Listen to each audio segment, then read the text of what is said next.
If I saw something was difficult, I wanted to master it. I was driven to do that, just to see how far I could go in these multiple directions. And that left me vulnerable to one thing. When there's no elephants under the rug and everyone's playing, if you ever have that, you should consider yourself. I think you gotta have a dream. The School of Greatness. Really? Yeah. Please welcome Lewis Howes. Is there anything any skills you wish you would have developed in your 20s that you didn't develop sooner? Maybe you have them now. Well, I've really thought about that. I've really thought about that recently. What would those few skills be that you wish you would have developed and you wish everyone would develop? Well, when my health fell apart and I was in the hospital or multiple hospitals for long periods of time, I stopped doing everything I was doing. And everything I was doing was difficult. My clinical practice was difficult. The professorial job was difficult. The company I was running was difficult. The writing was difficult. The podcasting and interviewing was difficult. Yeah, the lecturing was difficult. It was all difficult. And I'm not complaining about the difficulty. I actually loved that. That was fine. I'm not complaining about it at all. But because it was difficult, I have to be in really good shape to do it. And so then I wasn't in really good shape. And so because I wasn't in really good shape and everything I had done was difficult, I didn't know what to do. And I couldn't get back on top of things because it was like trying to jump into a car going 200 miles an hour. It's like, well, what I started doing back in December really is when I started working again, although I had been writing to some degree over the last 2 years. I started doing podcasts like this, and they're not easy. Yeah. You have to be, again, I'm not complaining. I love doing them. They're really interesting, but you have to be engaging and you have to be sharp and you have to not say anything stupid and you can't be too emotional and you can't be angry and, or that has to be very controlled and you have to pay attention and focus and you have to line people up and it's technically difficult. You have to advertise it. You have to get the social media right. Yeah. You have to monitor the social media. You have to stay up on current events and you have to see who you're going to talk to. And it's complicated. And I have people helping me and they're helpful and great. But there was no, I'm going to go there's no beginner have a YouTube channel that 1 million people watch. Right? So, and it's something you can really screw up publicly and catastrophically. Yeah. It was very daunting. Yeah. Very. What I should have done when I was in my 20s and 30s is that I should have cultivated some activities that were less demanding. Look, I went to a baseball game when I lived in Boston. It was the only baseball game I think I ever went to. No, I've probably gone to 2 or 3. But it was the first time I'd gone to a baseball game, a professional baseball game. I thought, Jesus, baseball, who would go watch that? It's so bloody slow. It's like nothing happens. It is slow. It's so slow. It's nothing happens. And I have like 50 other things I should be doing. And I went there.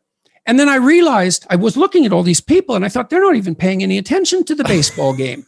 They're like talking to their friends and they're drinking beer and they're eating popcorn. And then I thought, yeah, that's the point, fool. That's the point. They're going there for that. Like you get to talk to your friends now and then someone hits a baseball and you can look at that and that's kind of interesting and you can eat popcorn and it's like they're relaxing. They're not, climbing Mount Everest. They're just relaxing. Right. And one of the things I've learned, this is a good thing to talk about. It's really dangerous to be casually contemptuous. What does that mean? Well, I've seen many professors who are contemptuous of business people. Right. Well, they don't have businesses and they're angry that the business people can make all sorts of money. And so, and that's a whole skill set they don't have. And so maybe they'd have to feel inadequate about that if they thought about it.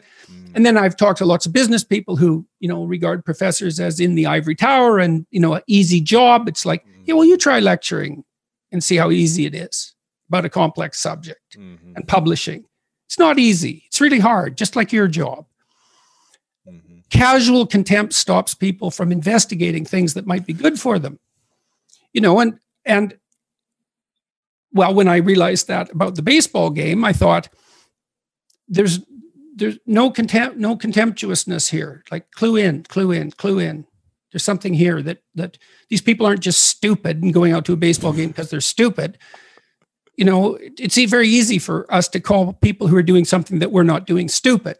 It's like, don't be so sure about that, and it would have been better for me if I would have had a wider variety of skills that weren't so high intensity. I play ping pong with my son. That works out good. Probably could have had another sport or two. I could have had some leisure activities that I got good at. Music might have been good, that weren't so demanding. See, what I tried to do, if I saw something was difficult, I wanted to master it. I was driven to do that, just to see how far I could go in these multiple directions. Right. And that left me vulnerable to one thing. It left me vulnerable to being in a situation where I wasn't healthy enough to manage it. So you think if you would have had these other leisure hobbies, things that you did for fun and play, you wouldn't be potentially in this situation? Well, it would have been easier to get going again. That's for sure. It would have, I think, I'm trying to sort it out. But someone asked me the other day, do you regret the pathway that you've taken? And that's a question that's worth considering. And the basic answer is, well, I don't know, I guess, in some sense, because if you become extremely ill, especially if it isn't clear why, you don't know what you might have done to contribute to it because you don't know what it is. Yeah. And people say, well, you went on this 160 city tour in a year. Maybe that was too much. It's like, it didn't seem like too much. I really enjoyed it, actually. Right. You had fun. It was great. Dave told me all about how amazing it was, and every night a new city, and it was great. But it was also very intense. Right. And I did expose myself to a lot of misery. Meeting people, so many thousands of people. I opened myself up to a tremendous amount of misery and longing and pain. And that was very emotionally impactful. But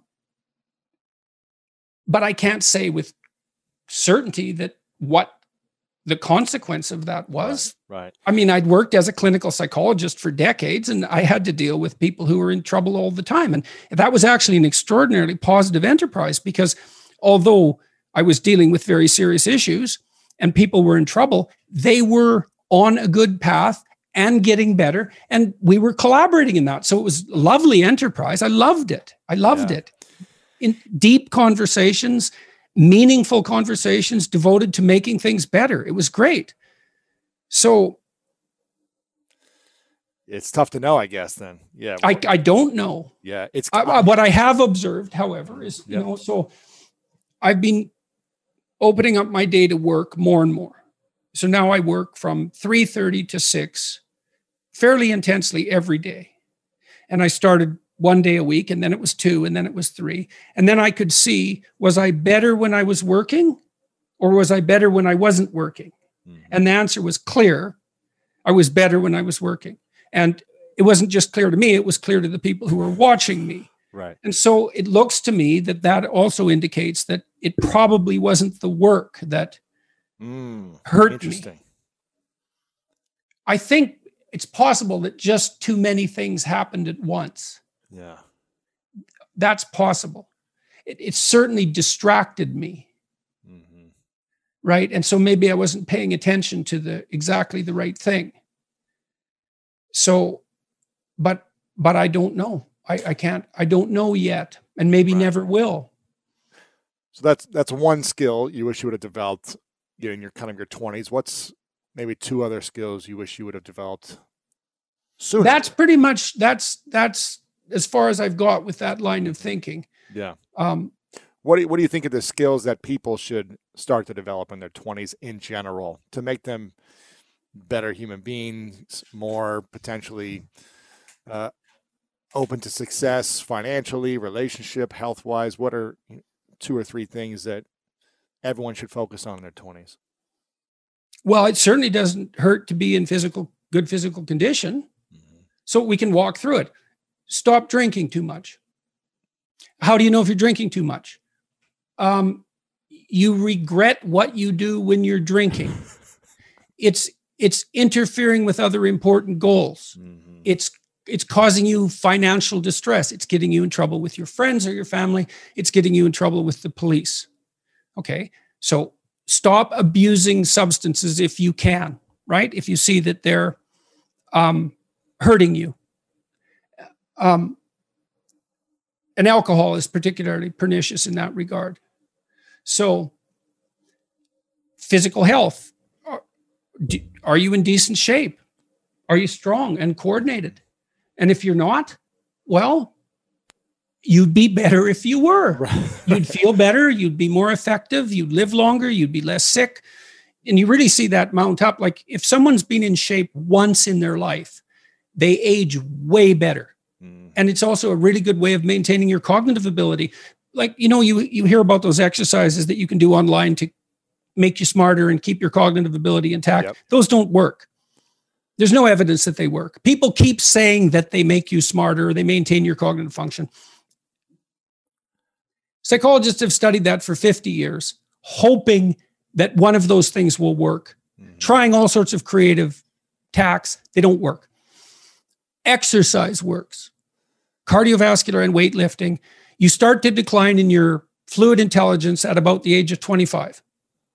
And it's a linear trend downhill, and it can accelerate as you get older. It's just like this, quite ugly. If you exercise, you stave that off. So that's really useful. Maintain your relationships and foster them.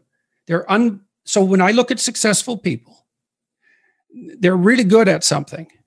They're reliable, right? You can count on their word. They're generous, and they have a wide connection network, which becomes more and more valuable as you get older. Yeah. So it's one advantage that older people really have over younger people. They have a connection network, and a connection network is huge. Well, you could be connected to 1,000 well-connected people. Okay, that means you are connected to the entire world. Right. It's unbelievably valuable. Mm-hmm. And that's one of the things that's so absolutely remarkable about the situation that I'm in right now. As far as one of the great benefits is I can contact pretty much anybody and they'll talk to me. It's like, really? That's so cool. I'm interested in infrastructure for reasons I won't get into, but I'm interested in infrastructure development. I think it's a good method of wealth transfer. It's a good solution to the problem of inequality and employment. I reached out to a leading expert on infrastructure last week to see if he'd talk to me. I thought, I don't know anything about infrastructure except that it's worn to a frazzle and we should do something about it. He agreed to talk. And having a connection network is of inestimable value. It's huge. Reliability, generosity, you can work on both of those. Philosophical sophistication, it's very useful because it orients you properly. You have a sophisticated sense of the world. You find, for example, that doing things for other people is actually more rewarding than virtually anything else you can do. Right. And you hear you should be of service to other people. Well, if you actually watch yourself, you pay attention to yourself and you do something that helps someone else and it genuinely helps them, I defy you to find another experience that is that satisfying. Mm-hmm. It's actually quite stunning how satisfying that is. And so that's a very useful thing to realize. And why is helping another person the most satisfying thing for probably most people if they're out of their ego of like, I want to buy more things to make me happy in this moment? Why is that such a satisfying thing for human beings? There's no better life strategy. I mean, imagine, I could give you a quick sort of technical example. So imagine I take two people and I say, okay, I'm going to give you $100 and you have to give some of it to the person right beside you. And they can either agree or disagree with the split. But if they disagree, you don't get anything.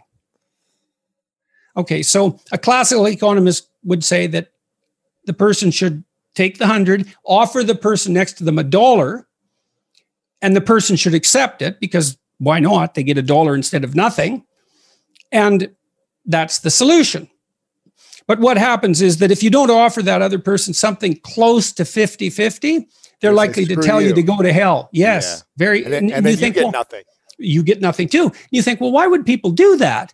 Because they just reject $50 and who cares? And the answer is, well, we don't just play one game with other people. We play a repeating game. And so imagine we did this. So imagine it's a crowd and they're all watching you. And I offer you $100 and you have to share it with the person next to you. And you say, would you like to take $70? And the person says, well, I'm not sure that's fair to you, but if it's okay, yes. But then everyone else sees that. And now they all have an opportunity to pick who they're going to play with next. Well, you're not going to get picked last, are you? Remember what you told me? You didn't want to get picked last, right? I did not. Okay, so what you did was you turned yourself into an athlete. A machine. Okay. That was always going to get first. Okay, great. So, but imagine we expand that game. Yes. And we say, you want to be the person that everyone wants to play with. Yep. Well, then all you have in your whole life is invitations to play. Well, how are you going to be that person? Be productive, straightforward, generous. Make everyone else better around you, and they're going to want to play with you. Absolutely. So there you go. And then you get to play. Yeah, exactly. Well, how is that not the best possible deal? It's clearly, see, so if the ethical argument is put properly, it is by far the most compelling argument. It's like, if you want to have everything you could possibly want and more, then be a good person. The better a person you are, the more likely that is to happen. That doesn't mean that you're completely protected against getting cut off at the knees, but there's no better strategy. That's it. And you can even think about it selfishly. And I talk about this to some degree in Beyond Order. Let's say that you want to be selfish. You think that's the best possible strategy. Why should I care about others? Okay, let's say you should only act in your own best interest. Well, then it's like, well, what's your best interest? Well, what does interest mean and what does you mean? What's in your best interest? Your best interest. 3 mysteries. What's best, what's interest? Okay. Well, there's you, but you aren't just you right now. You're you, and you tomorrow, and you next week, and you next month, and you in 5 years, and you in 10 years, and you when you're a pensioner. You're a community of selves stretched across time. And so if you were enlightened and selfish, you would act in a manner that would benefit that entire community across time. And I don't think that's any different than acting on the best possible part for other people. I think they're the same problem. Yeah. So I think as soon as human beings discovered the future, we were no longer singular individuals. We're instantly each a community. And then the community ethic prevails. And the community ethic is, I want to win in a way that makes you win. That's the best possible victory. If I win and no one else wins, then what's the point? Well, you think it's a zero-sum game. It's either you or me. Or maybe I want the comparative status. But I would say even if you want the comparative status, let's say you're motivated by that. What would confer upon you, even hypothetically, more status than to be the most popular person while being chosen for games?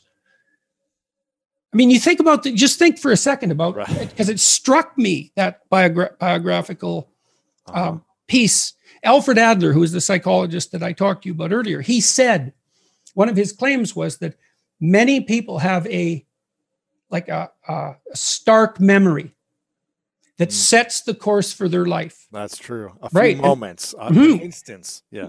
And you have exactly that. So Adlerian psychology would be of great interest to you, I suspect. Interesting. But partly, you see, what happened was you had a true revelation. You thought, if I'm being picked last, something is wrong. And that's absolutely right. It's unbelievably right. And you played it out first in the athletic domain, but you have to start somewhere. Right. So that's a good place to start. Yeah. Jocko was telling me when we talked this week, he's this tough character, man. You know, and he could have, and I'm not telling tales out of school here, he could have been a criminal, no problem. And he knows that perfectly well. And I'm not saying, I'm not saying that as a slur on his character, partly because I believe the Nietzschean dictum that a lot of morality is just cowardice. And whatever he might be, he's not a coward. Right. And so, and just because you obey the laws doesn't mean you're moral. It just might mean you're afraid. In any case, so the question is, well, what socialized this brute? Well, he was taught in the Navy SEALs. Yeah. Take care of your team. That's your fundamental purpose.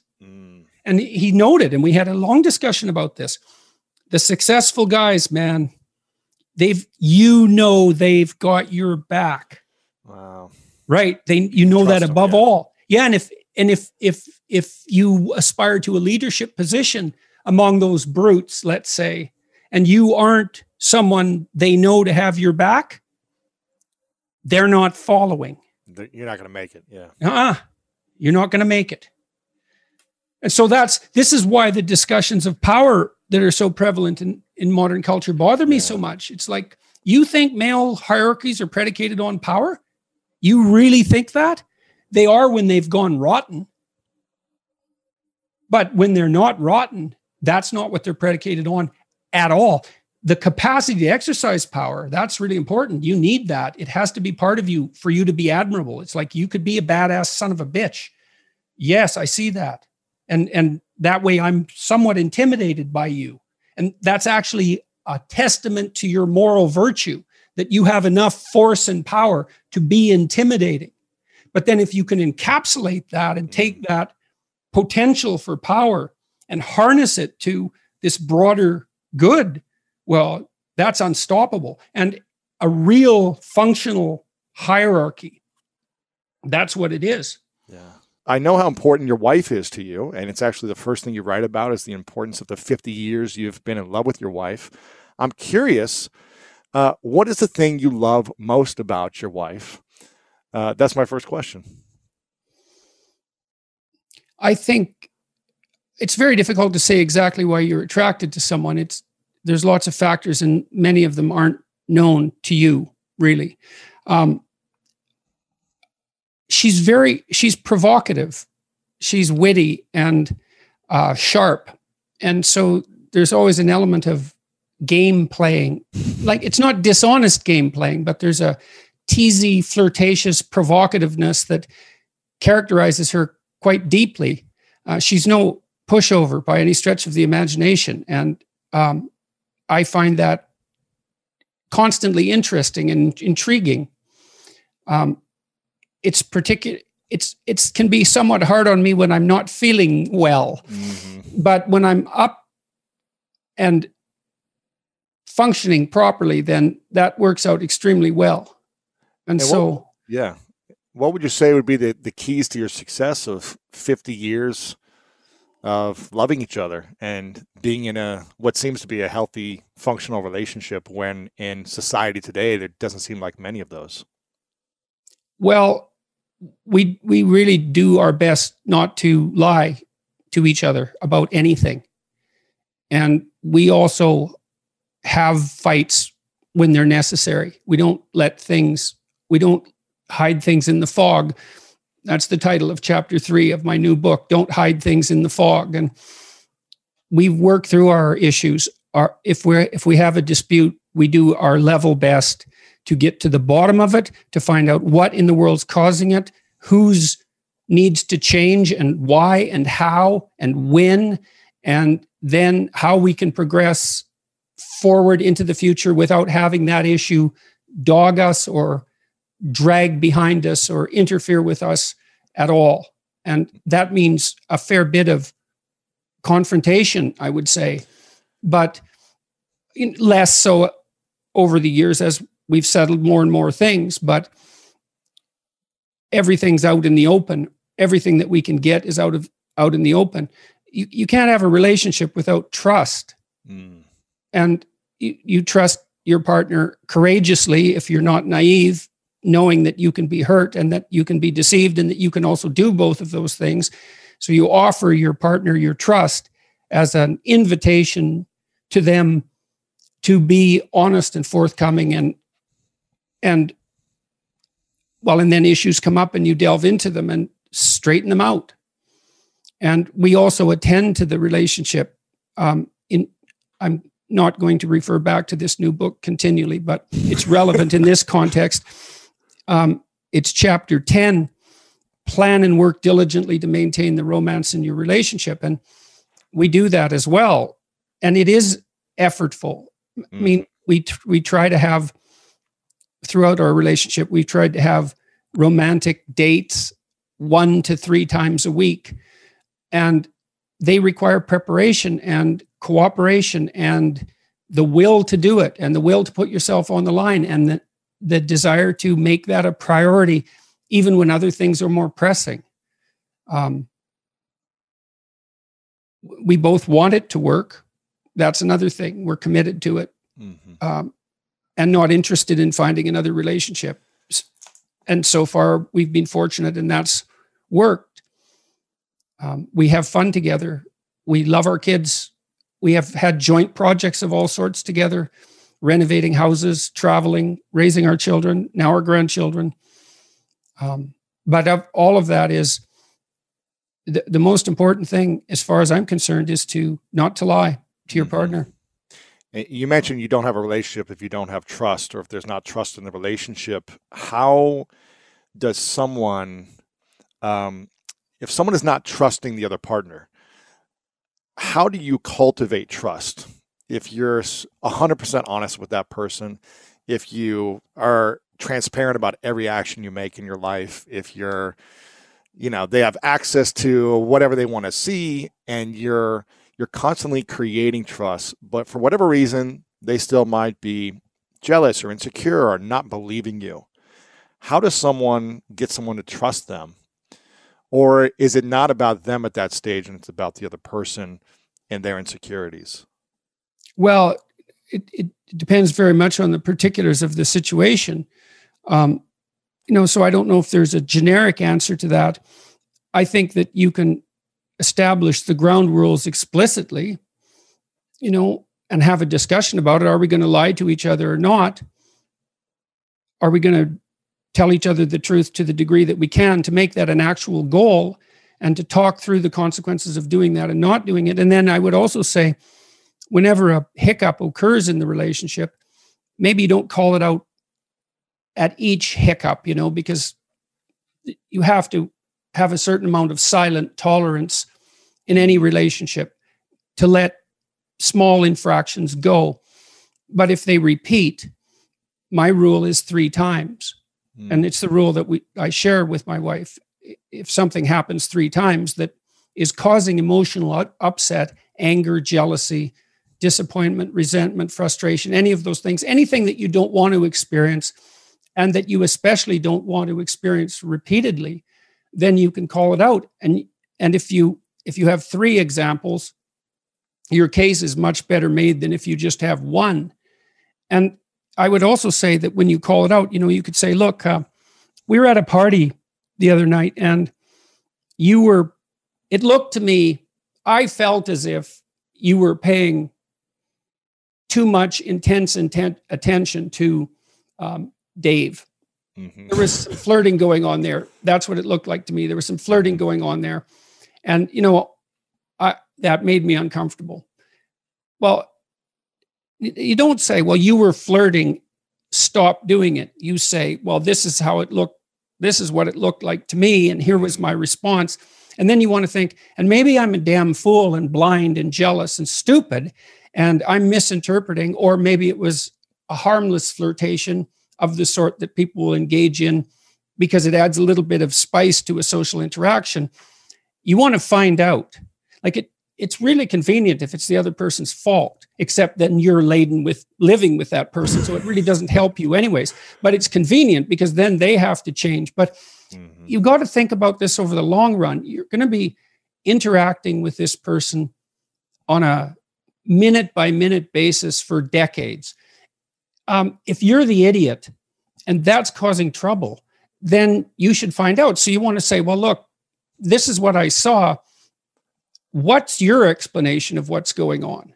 And then they'll offer you their viewpoint, and hopefully they'll do the same thing. They'll think, well, this is my intent. And maybe they have to go think about it, but this is my intent and this is what I saw. And I think you're being oversensitive in that situation. And you peel back the explanations layer by layer until you both agree on what happened, and more importantly, on what you're going to do about it in the future. And that's really hard. And especially if there is something going on that's not straight, because that will require quite a bit of digging. It'll probably result in anger and tears and a fight.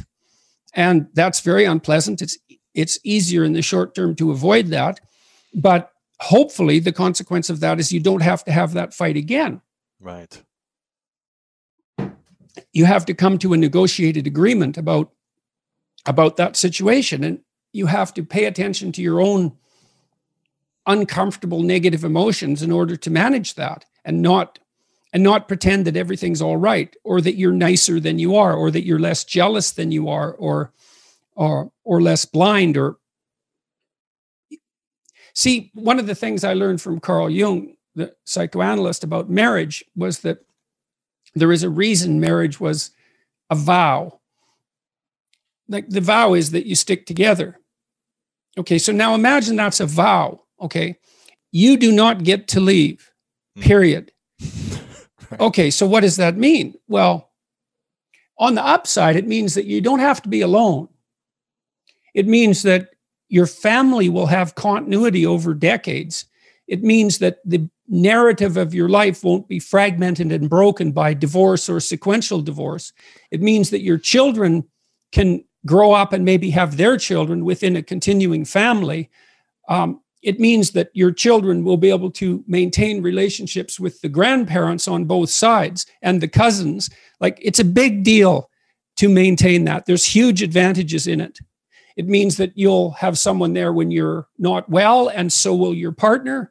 And it'll mean that you have someone to share all of the positive things of life with. So there's huge advantages to it. Okay, so why does it have to be a vow? Well, I don't think you can tell the truth to someone who can run away. Because if you tell the truth to someone and they can run away, then they'll run away. Right? Because you're a mess, man. And not just because of your own inadequacies, but because human beings are so complicated and have such dark corners and have had, unresolved problems in their life, sometimes that stem back generations and are twisted and bent in all sorts of ways. And you can't, it's very, very difficult to reveal that except to someone who can't run away. Now that, I'm not saying that people should never separate. I am saying, though, that it's better not to, if you can manage it. But then the other thing, too, is if you can't run away, then you're motivated in a different way. It's like, I'm stuck with this woman and she's stuck with me. And unless we want to have this same goddamn fight over and over and over for the next who knows how long, why don't we straighten it out? And then we can put it behind us. See, the vow gives you a kind of desperation that is another motivation to actually solve the problems. And if you've got a way out, you can always stay hidden. You can guard yourself. You can protect yourself, and even protect that part of yourself that thinks that it can leave if things get too bad. Now, the problem with that, in my estimation, is that you're going to drag your stupidity into the next relationship. Right. Always do. Right. Well, generally speaking. Right. And so now you can get under unfortunate circumstances, you can get tangled up with someone who's not playing a straight game with you and won't, and it's just impossible. But I'm not talking about the limit cases, I'm talking about the average case, the average amount of unhappiness and trouble. It's still plenty. And then just one more thing I'd add to that. You also have to, in some sense, shake the illusion that the other person is somehow not you. You're so tied up with them that there's no difference between you and them in some sense, is that what's good for her is going to be good for you and vice versa. One of the things we try to do too, the two of us, is we try to say yes to each other. Now, there's rules that go along with that, which is, well, I'm going to say yes to you, but that sort of means that you shouldn't ask me you shouldn't make unreasonable demands. I'll say yes as much as I possibly can, and then you'll do that in return, and then we get yes out of the deal instead of no. That's also a huge plus.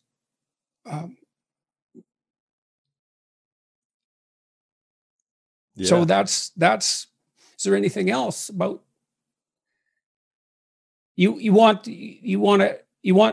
to want the best for the other person and you and for the relationship, and within that confine, you want to tell each other the truth. Yeah, the truth is huge. And I heard you mention jealousy and insecurity at some point in that message. Is there room for jealousy and insecurity in a relationship? Is there a healthy amount of jealousy that people should have in a relationship? Or does jealousy and insecurity only cause more suffering and pain in a relationship? Well, I think there's a reasonable amount of proprietary interest, let's say. I mean, in a classic monogamous relationship, a marriage, there's sexual fidelity as a crucial element of that. And maybe you'll make an arrangement that differs from that, but it's not easy to chart uncharted territory like that. I mean, if you want to have an adventure like that with a partner, a monogamous adventure that also includes sexual exploration, well, maybe you can pull it off, but I doubt it. It's really complicated. Yeah. Let's say you're not having sexual exploration with other people and you're telling each other the truth and you're being honest. Is there room to be jealous or insecure in that relationship? Or does jealousy typically cause more harm than it does, spice and good, I guess? I think jealousy probably causes more trouble than good, but that doesn't mean that there's something wrong with the proprietary interest. Mm-hmm. Should you care if your partner pays undue attention to someone of the opposite sex they find attractive? Well, probably you should care. You might even say something about it. They might even be happy about that, right? Because it indicates that you noticed and that it matters to you. Now, I think it shades into jealousy when it's harmless interactions.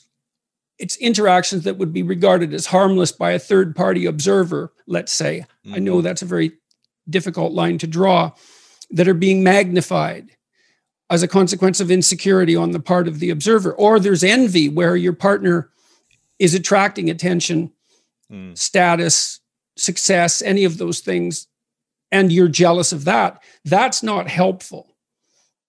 You should be pleased. The optimal situation is for you to be pleased when your partner is successful. I don't think competitive couples, I don't think competition between people who are in a monogamous relationship is useful, particularly. It's not zero-sum competition. Yeah. I mean, you can compete in a game-like sense. Right. Fun, fun, playful competition, but not. Yeah, but not existential competition. You're on the same team. That's the point. Right. And if one of you is feeling left behind for one reason or another, it's time to throw that out on the table and say, look, I'm playing second fiddle here far too often. What can we do about that? Well, it looks like you need it. And like, I've got an adventure. It looks like you need one too. Well, how can we rearrange the situation so I have my adventure?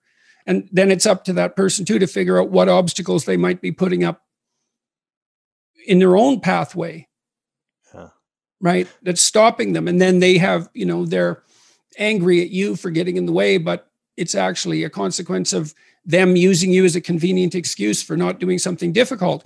Those things all have to be sorted through. It's very hard.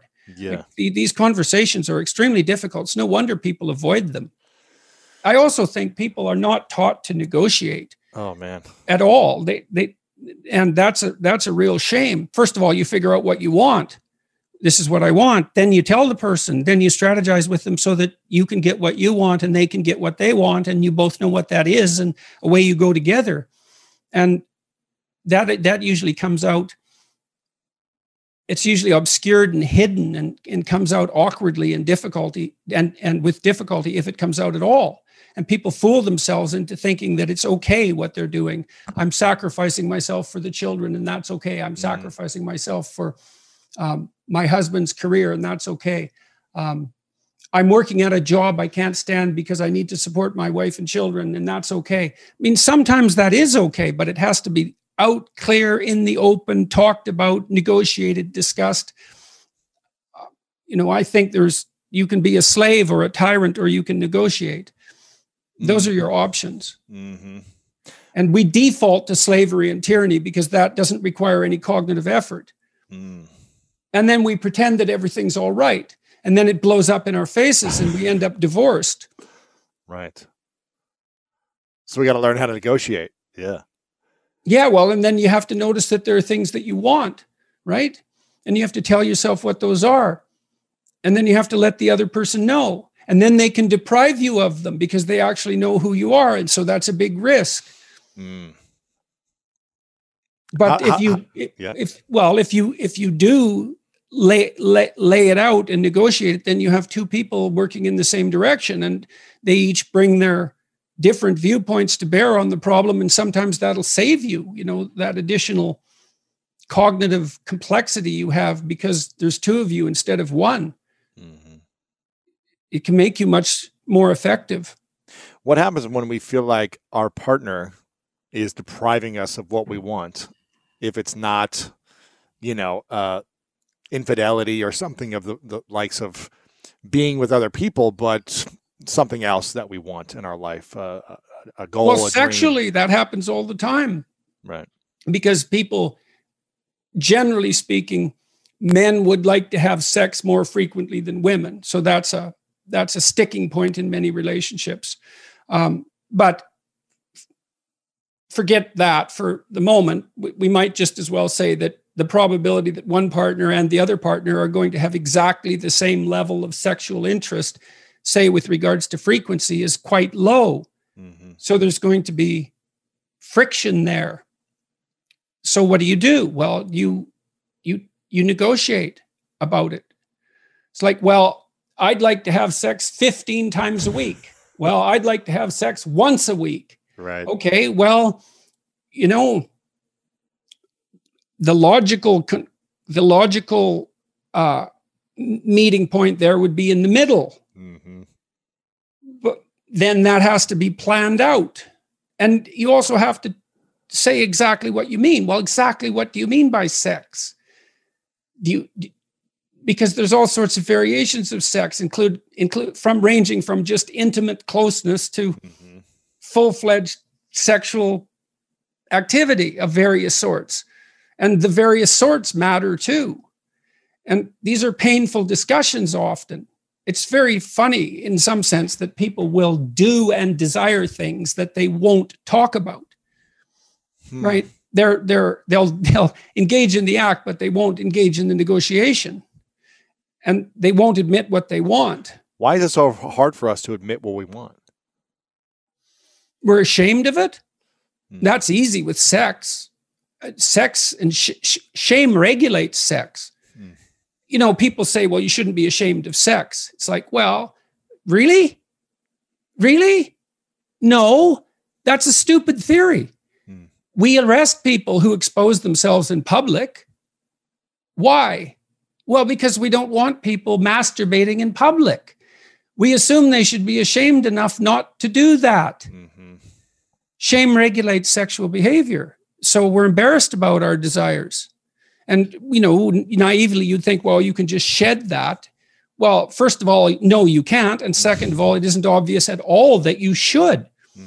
What you might be able to do is to determine how to play out your sexual life in the confines of your relationship in a manner that neither of you do find shameful. But that's just think how hard that is. Like, you think, well, that's what I want. It's like, but then you think about how unlikely that is and how difficult it would be to attain it. You could say that if that ever happens to you in your life once, you're lucky, that it's perfect. Now, I think that's pessimistic because I believe that solutions to that problem can be negotiated, but it's not.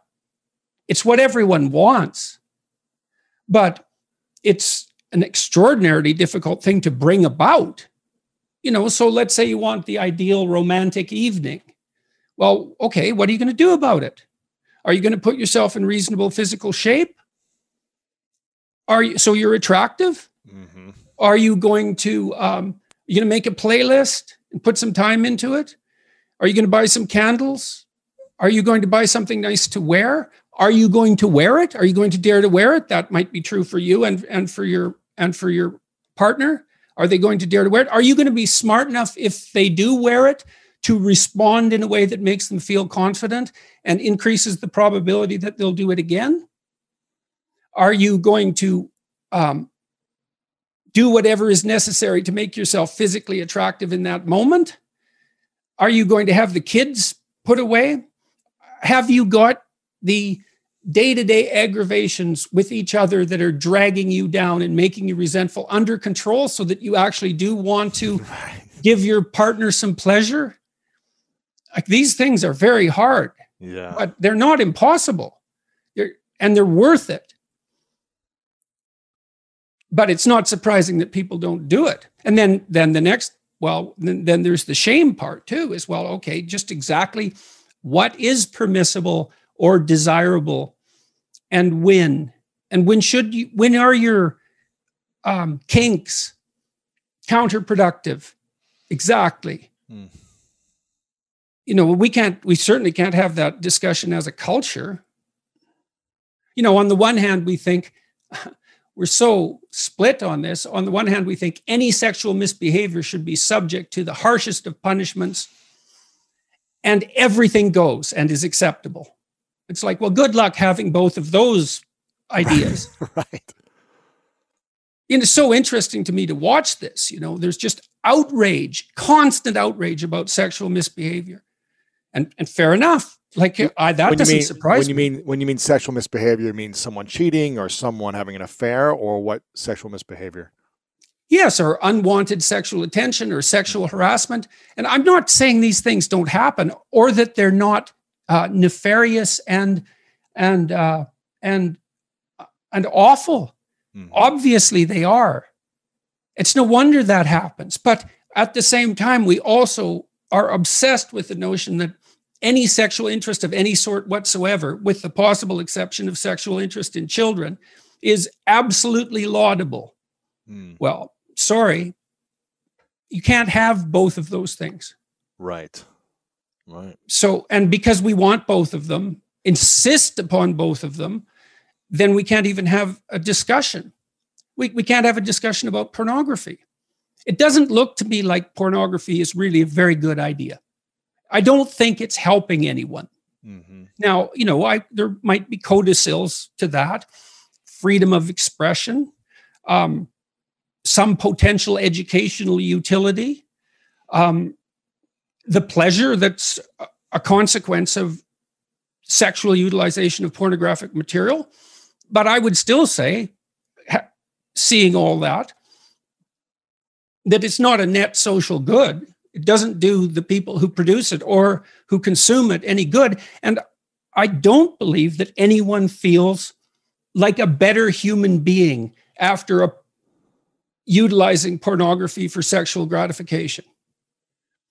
Now, you might say, well, that's because they've been shamed about sex since they're born. And, and that's a consequence of our crooked culture. And, in a utopian world, we wouldn't have that shame. And no, it's way more complicated than that. Mm-hmm.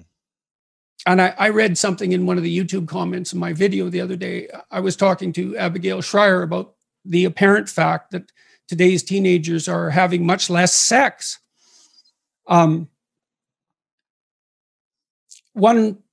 person commented that there's the shame that men feel when sex is a spectator sport rather than a participatory act. And then you think, well, the mere fact that you're watching two other people, one of whom isn't you, having sex instead of having sex, really implies something either about it implies something about your desirability. It's pretty hard to shake that, isn't it? Or your courage. Why is it that you're sitting there alone at night with your laptop on your lap? What the hell's wrong with you? Well, nothing. It's just we should dispense with sexual shame. It's like, no, probably not. That's probably not the answer. Well, so that was all, why do people have a hard time negotiating about sex or talking about it? Well, it's no bloody wonder. Sex is such dynamite. I agree. This could be a 4-hour conversation on that. I'm curious. Yeah, well, that would be a good conversation. We need to have about a 50-hour conversation about that. You should do a series on your YouTube channel about that. I'm curious about the biggest challenge you've had to overcome personally in your marriage that you're really proud of that you overcame in the last, I don't know if you've been married for 50 years, but I know you wrote that you've loved your wife for 50 years. But what's the hardest thing that you had to overcome as a man or a human being in this relationship that you're extremely proud of that you did, in fact, overcome it, or you've improved upon it in a major way? I don't know if I'm proud of it. Like the success at these things seems so unlikely and so dependent on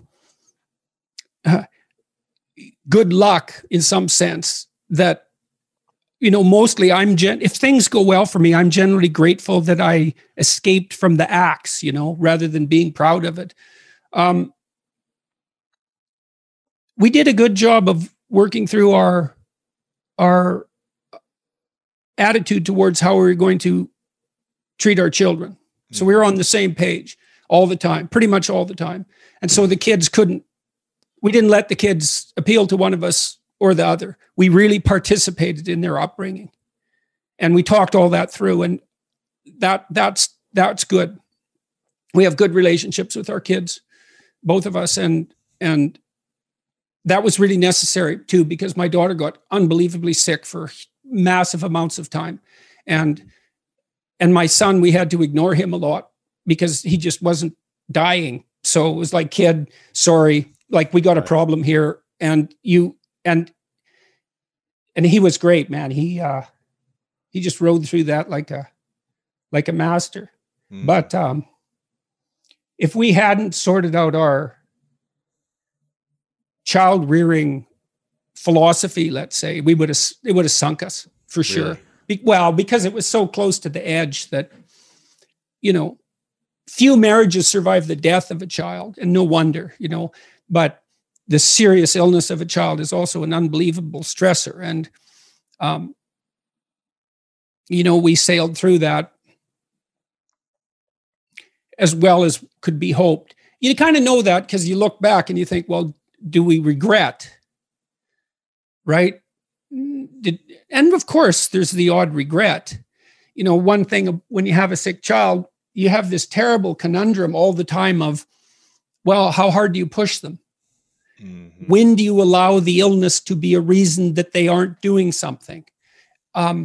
when do you allow them to use the illness as a reason that they're not doing something? Well, it's really, really hard to get that right. And sometimes we pushed harder than we should have and misunderstood too. But at least we did that together. And my wife, I've seen many women protect their children from the father. They don't trust him. And so every time he interacts with the child, they'll do something disapproving.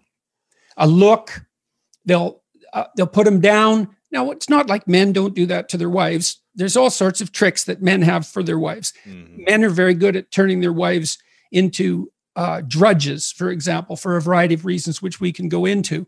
But if you don't trust men, you won't let them have a hand in the children, the discipline of the children. And when you think of discipline, you think of punishment and threat and dad saying no. That isn't discipline. Discipline is discipline. If you discipline someone properly, they become disciplined, right? That means they're competent. They're organized. They have structure. They can control themselves. So I'll give you an example. When my son is quite a disagreeable person by nature. So he's very masculine. He's very high in emotional stability. So he doesn't have much negative emotion. And he's relatively low in agreeableness. And that's typical masculine pattern. The two big personality differences between men and women are agreeableness, women are higher, and neuroticism, tendency to feel negative emotion, women are higher. So what that meant was that when he was a kid, he was a stubborn little pup. It was hard to get him to do what he didn't want to do. And, that's the mark of a character that is hard to stop. So there's real advantages to it. But kids who are disagreeable are a handful because they think, I'm not doing that. And you can't make me. Right. He was really quite good at that. And isn't one of your rules from the first book, like, don't let your kids do anything that would make you dislike them? Yeah. Yes. And we should talk about that because that's such a good rule, I think. But the rule for him was, he'd push the limits in a variety of ways. And he was really good at that and quite persistent at it. And I'd talk to my wife and say, look, Julian's getting a little too pushy here. We have to crack down on him and stop him. And this is what I see. And she'd say, this is what I see. And we'd think, well, this is what we're going for a week. He isn't going to get away with anything. Like the line, man. It's like, kid, he'd be 3 or 3.5 at this time. Sit on the steps. Sit on the steps. And if he wouldn't, because he was stubborn, well, I'd bring him over and put him on the steps. Like it was, if I say you're going to sit on the steps, you are absolutely going to sit on the steps. So it was so interesting to watch him because he'd be angry, because he got interfered with. He didn't get to do what he wanted to do. And he would go and sit on the steps, but he'd be like mad as hell on the way there, arms pumping up and down and just, he'd go sit on the steps like this, just overcome with anger. And the rule was, as soon as you get yourself under control and you can act like a civilized human being and you want to have a good day, then you come and tell me and that's it, you're done. But it had to be real. And look, my criteria for accepting his statement was whether or not I liked him when he said it. If he was still if he was still misbehaving and bending the rules, he wouldn't be genuine when he talked to me. Right. But if he came and said, okay, Dad, like I've had enough. I've got myself under control. I'd rather have a good day. And as soon as he said that I liked him, it was like, hey man, you're back in the party. Do what you want to do. Yeah. Well, I didn't want him to sit on the steps anymore. I liked having him around. So sure. So, but we were on board with that. And so the discipline, so the thing is, see what was the discipline aspect, which is what I was talking about, is he learned how to integrate it into his personality. And I could see him doing that sitting on the steps. It was just this aggression circuit, which is unbelievably powerful, was just dominating him. And he just force it, get it under control, calm down, bring yourself back into the social world. And it was a victory for his developing ego, you see, because he wasn't defeated by his own impulses. And that's discipline, you see. Then you're not defeated by your own impulses. And so discipline has the wrong connotation. I was encouraging him. You can master this, man. And it worked. And it was so useful to us later, because when Michaela got so sick, he was together. We could rely on him. Mm-hmm. So it was necessary. Yeah. And it hasn't stopped being necessary. And he's a very reliable person who does what he wants. It's a great combination. Yeah, that's beautiful. When do you feel the most loved, Jordan? When what's happening around you, or when you're creating something, or when you're with people? When do you feel personally the most loved? It's when I'm with my family, when I'm with my kids, when I'm with my family, friends too. And that's even been more the case over the last couple of years, because my family and friends have been so unbelievably loyal and helpful to me and my family as we've had our troubles, terrible troubles over the last couple of years. Yeah. They've been so unbelievably reliable and helpful. Amazing. Certainly people have gone out of my way for me in a way that I don't believe I would have done for them. Really? Well, look, I saw my father-in-law when and I write about this in Beyond Order.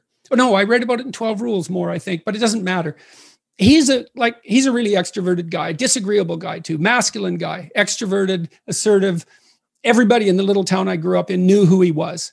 He was a performer, the life of the party, and a good businessman, but a real character. And he did his own thing. But then his wife got prefrontal dementia when she was quite young, 55. And man, he took care of her for 15 years. Wow. It was unbelievable. Wow. And it was so interesting too, because if we offered to help him, he would accept it right away. And anything that we could do that would, like I suggested one time, for example, that he buy a digital readout sign so that if he went out, he could type in where he was going on the sign and it would just repeat over and over. Oh, that's cool. And some recordings in the bathroom to help his wife remember what to do. And he would just implement those, accept it and implement them right away. But this guy who lived his own life, who was a very extroverted social person, not someone who you would have regarded as soft and caring.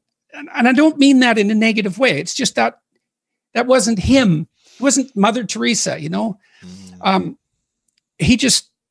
He cared for her in a way that was absolutely astonishing. And I saw that also in my friends and my family, in the care that they've offered to Tammy and I over the last 2 years. Mind-boggling. Mind-boggling. Wow. But I would say the place I like to be the most is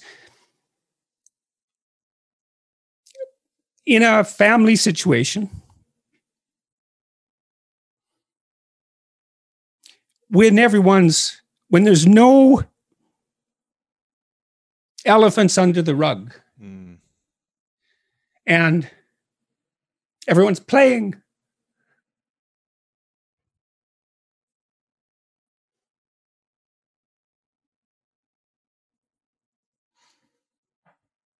If you ever have that, you should consider yourself fortunate beyond belief, because it's unlikely and you can lose it at any moment. Yeah. I was in the hospital more or less for a year, and then another year with Tammy, and I thought I'd lost all of that. Never get it back. It was very dreadful. And so now when it happens, I've always been grateful for it when it happens. Strive for that. The animal experimentalists have demonstrated that the ones who study play, this is Jaak Panksepp in particular, but there's a variety of them who study play, brilliant scientists. Play is a circuit. It's a mammalian circuit. It's a specialized circuit. And it's very important developmentally for that circuit to be given free rein to play. It's how children play out roles in the world that they're eventually going to adopt. They play mother, they play father, they play all these different roles, and that's how they learn to be those things. The role of the father is to put up security so that play can occur. Right. So the security is there. That's the walls. They fortify the walls, man the walls, guard the walls. But within the walls, then that's where play can take place. And play is very easily disrupted. Hunger, thirst, any emotional state, any motivational state can supersede it, even though it's very, very important. So you have to have the walled garden in place before play can occur. Remove the fears, yeah. To make it safe so that experimentation can take place within. That's paradise, right? That's right. It's a walled garden. That's what paradise means, is a walled garden where structure and nature, the walls and the garden, are harmoniously interacting, and where eternal play can occur. That's paradise. And so you get a glimpse of that when everyone's together, often at the table. Not fighting. and also not fighting. Right? You know what that's like. Fighting, but not like It's when everyone's at each other's throats, but no one's saying anything. Well, we're not going to bring that up. We're not going to discuss that. Because that's not paradise either. Yeah. No, that's pretense. And see, that negotiation is the eradication of the need for that pretense. It's like, you got a problem with me, let's sort it out. Right. Because we're going to carry it with us. You want to do that? So people wonder why I engage in conflict. I hate conflict. And I find it very stressful. But conflict delayed is conflict multiplied. Ooh, that's so true. It's worse to have lingering conflict for months, years, decades than the pain of direct conflict that can hopefully resolve and move on. Yes, absolutely. Well, as the conflict is delayed, it's the reasons multiply. Ooh. And the persons who are involved, because they're avoiding, demean themselves and get weaker and less confident. And so it's a vicious circle. It's better to notice. There's a line in the New Testament. Christ talks about prayer. And so you imagine that as communion with God. So you could imagine that as an attempt to confer with the ideal, or maybe to even occupy that space for a while. Well, Christ says, if you have a problem with your brother, you fix that first. Go pray later. Yeah. Well, that's it. That's wise, and that's a good thing. You know, if you're angry with the people who are close to you, if you're resentful, I read a lot about that in chapter 11. Resentment is so useful. It's so useful. It's so horrible. It's so toxic. It's so destructive, but it's so informative. Right. If you're resentful, you're either being oppressed and not standing up for yourself, or you're whiny and should grow up. And both of those things are really useful to realize. And all you have to do is notice that you're resentful and want to do something about it. Okay, I'm resentful. Okay, am I immature? You know, are people picking on me, or I am immature? If people are picking on me, do I have something to say or something to do? I should do it. It's a gateway to improvement, resentment, or you can let it fester. You can foster it and let it devour you and take you places that no one with a clear mind would ever want to go. Hell. That's resentment, man. That's the pathway to hell. And if you don't believe in hell, you don't have any imagination. That's my sense of things. And you mentioned paradise being a safe space where we can play and have fun and feel protected. But a lot of times, at least in the last year, I'm seeing more and more in the world that the anxiety, stress, depression, challenges of the mind or the heart and the body have seemed to come to the the surface for a lot of people even more.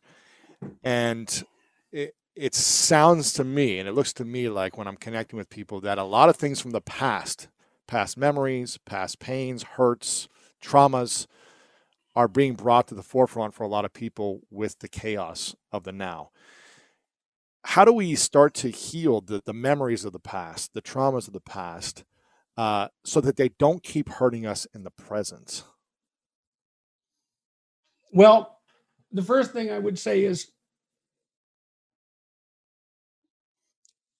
sometimes there's a crisis and well-meaning mental health professionals rush in to discuss the trauma while it's still happening. Mm-hmm. That's a really bad idea. Mm. People are generally traumatized because something actually horrible happened. And dwelling on it in the moment just makes it worse. It's not like anybody has a solution. Here's how you should understand this. Someone's just shot up your kid's school. Here's how you should understand this. That'll make it all better. It's like, no, it won't. Mm. If you have old baggage, that often comes up if you're having an argument with someone, doesn't it? You know how it is. This is partly why people don't like to have a dispute within a relationship, because it's a thread and you pull on that thread and just, God, we had another rule. Do not agree with something you don't agree with. Ooh.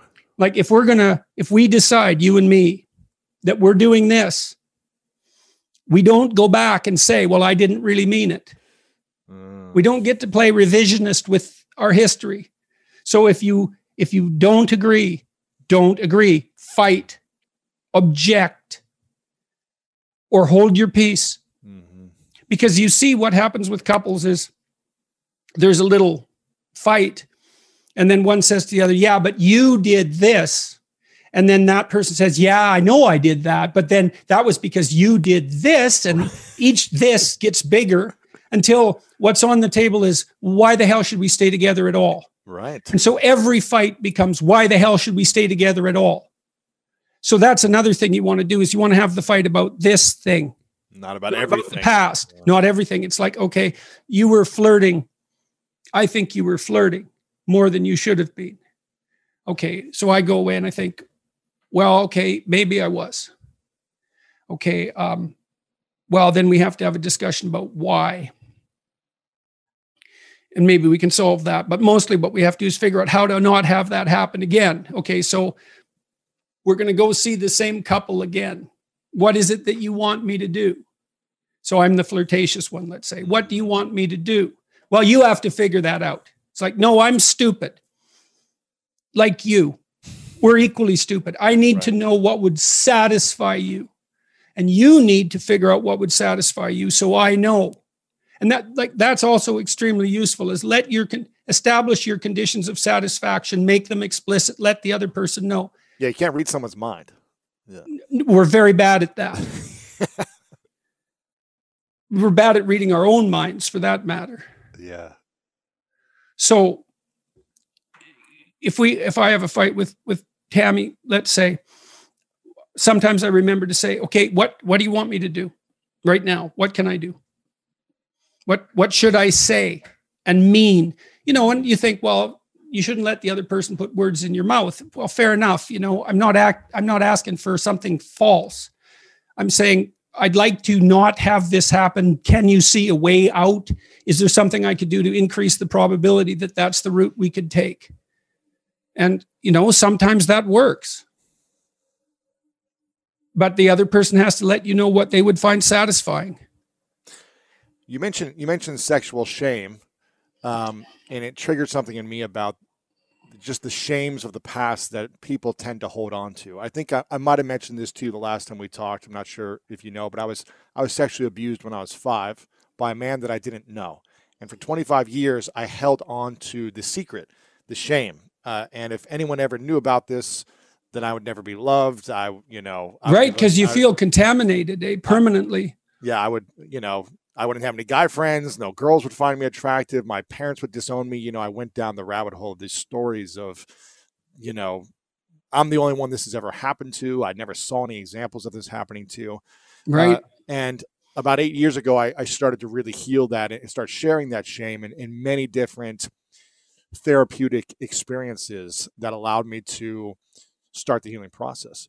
I'm curious from your perspective, with all the work that you've done, what is the best approach for someone to really heal their shame? Whether it's around sexual abuse or trauma or just anything, whether it be small or big or any type of shame that they might have. How does someone release shame in a healthy manner so that it doesn't make them a prisoner of these emotions of the past that hold them back? Well, you hinted at a few things when you just described what happened to you. Is you said, well, first of all, I thought I was the only person this had ever happened to. It's like, no, it's a universal human experience to one degree or another. Now, I'm not saying everyone was sexually abused, and I'm certainly not saying that some people aren't sexually abused to a degree that's so extreme it's unimaginable, where there are others, get off relatively lightly, but it's still, it's well within the realm of normative human experience that sex goes wrong in some way. At least you regret something that's happened, something you've done or something that was done to you. So putting it into, when you're the only person that something has happened to, that's really not good, right? Because it alienates you even from yourself. You have no idea what to do with that. And so that's sometimes why people find it such a relief to have their illness diagnosed. It's like, oh, this is known. There's a category. Other people have had this experience. Maybe there's a pathway through it. So just knowing that you're not the only person like that can be very helpful. Updating, it's like, how old? 5. Okay, well, one thing to realize when you're 25 and you were abused when you're 5 is that you're not 5 anymore. Right? That the person to whom that happened is no longer there. You're there. But so, you might feel afraid of relationships. You might feel afraid of all sorts of things. But a lot of that was, you're sort of feeling that like that residual 5-year-old. I tell a story about one client I had. She was abused by her older brother, and she told me the story. And I drew a picture in my head while she was, I kind of pictured her at 5 and this hulking teenager, taking advantage of her. But as she told the story, I realized that her older brother was only 2 years older than her. While he was 7. Was like, okay, well, she wasn't the victim of a tyrannical male in some sense. They were 2 badly supervised children. Now, that doesn't mean that what he did was right, but she was still the 5-year-old in the memory, but she was 27 when she came to see me. And so the first thing I did was just point that out. It's like, think about the 7-year-olds, right? For a 5-year-old, a 7-year-old is an adult, but for an adult, a 7 and a 5-year-old are clearly both children. Well, that just changed things somewhat. It made her feel less vulnerable in the moment. What your brain wants from you in relationship to a traumatic memory is indication that you're no longer vulnerable to the same problem. That's what memory is for, right? You remember something bad and you process it so that you change your interpretation or your behavior or the situation or whatever you can change so that it isn't going to happen in the future. And if you do that thoroughly, you'll generally let yourself rest. You have the memory to protect yourself from it happening again. Well, that's the purpose of memory in general. Right. You make sense of your past behavior so that the good things that happen to you can be duplicated and the bad things can be avoided. It's not to make an objective record of the world. It's to make a functional map of the world that you can apply to the future. And so how do we let that go? How do we disassociate something that happened a year ago, 10, 20 years ago, that is no longer happening, but seems to be triggering us? Oh, it's very difficult. Well, I would say, one of the things you need to develop if you've had an experience like the one you had, perhaps, because I don't know the details, you probably need a theory of malevolence. You need an explanation. It's like, how could a person do that? Well, you have to have an... What if the explanation isn't good? They were just bad person. They just... Well, then you need a philosophy of bad. You need a philosophy of evil. You have to understand it so that you're no longer a victim of it. Because otherwise you can't put the event in a context. Right. You know, and sometimes that means the development of a real philosophical sophistication. And that can help, because then you can start to separate out malevolence from benevolence, because maybe you're afraid of any intimate relationship now because it's been contaminated with that. And everything's fuzzy and foggy. And so you need to understand the person who did that, at least to some degree, so that you can separate that person out from all the other people around you that you encounter in situations that might be reminiscent of it. Right. You know, so you felt vulnerable for perhaps you felt ashamed. All those things have to be gone through. What do you think, when you're ashamed, what elicits that? What are the eliciting cues? What do you think when that happens? All of that has to be taken apart. I said in this Beyond Order book that, if you have a memory older than about 18 months that still bothers you, right? It's still got emotional resonance, that you should write it out. Older than 18 months ago or before? Yeah. No, older than 18 months ago or more. Got it. Yeah. Otherwise, it's not really in the past, right? It's still happening. That whether you should delve into something, how you should delve into something traumatic that's currently happening is a whole different issue. But if it's an old memory and it still bothers you, it means that you haven't decomposed that experience sufficiently to detach it from the emotion. So imagine when something terrible happens to you, you don't understand it. So then you might say, well, if you don't understand something that's happening to you, how can it be terrible? Because doesn't terrible mean that you understand it? And the answer is, well, you understand things in stages. And the first way you understand a terrible thing is by freezing in terror or running. That's the understanding. It's not conceptual. It's embodied and emotional. And so event terror, that's the first category. Okay, now the next question is, how do you get it out? How do you get out of the terror? Well, you realize that nothing truly dangerous is happening. Well, what if something truly dangerous did happen? Then you elaborate your view of the world to the point where you're no longer vulnerable to that terrible thing. And that's extremely difficult. So the memory of something terrible stays terrible until you effortfully process it and decompose it often into a much more sophisticated map of the world. And it's really hard to do that. What's the thing in your life that was the hardest to do to deconstruct after the event so that it didn't consume you emotionally from the initial terror? Because you study this, you practice this, you teach this stuff, but when, as the practitioner teaching it, was there a time where you were like, man, this is really hard for me to understand? Oh, absolutely. It's chronic. I mean, that state is chronic for me at the moment, I would say, partly because I've become so insanely famous.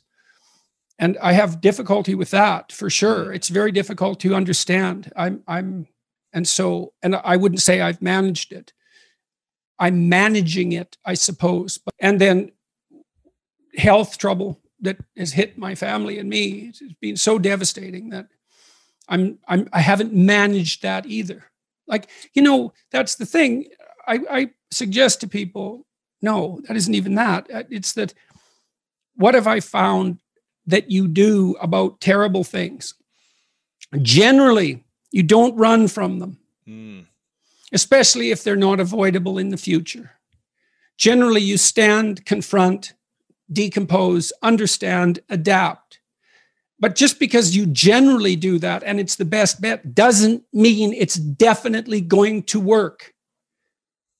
It's just the best shot you have at it. It'd be lovely if something always worked, but if something always worked, people would never get sick and die. Right. And we do all the time. Mm-hmm.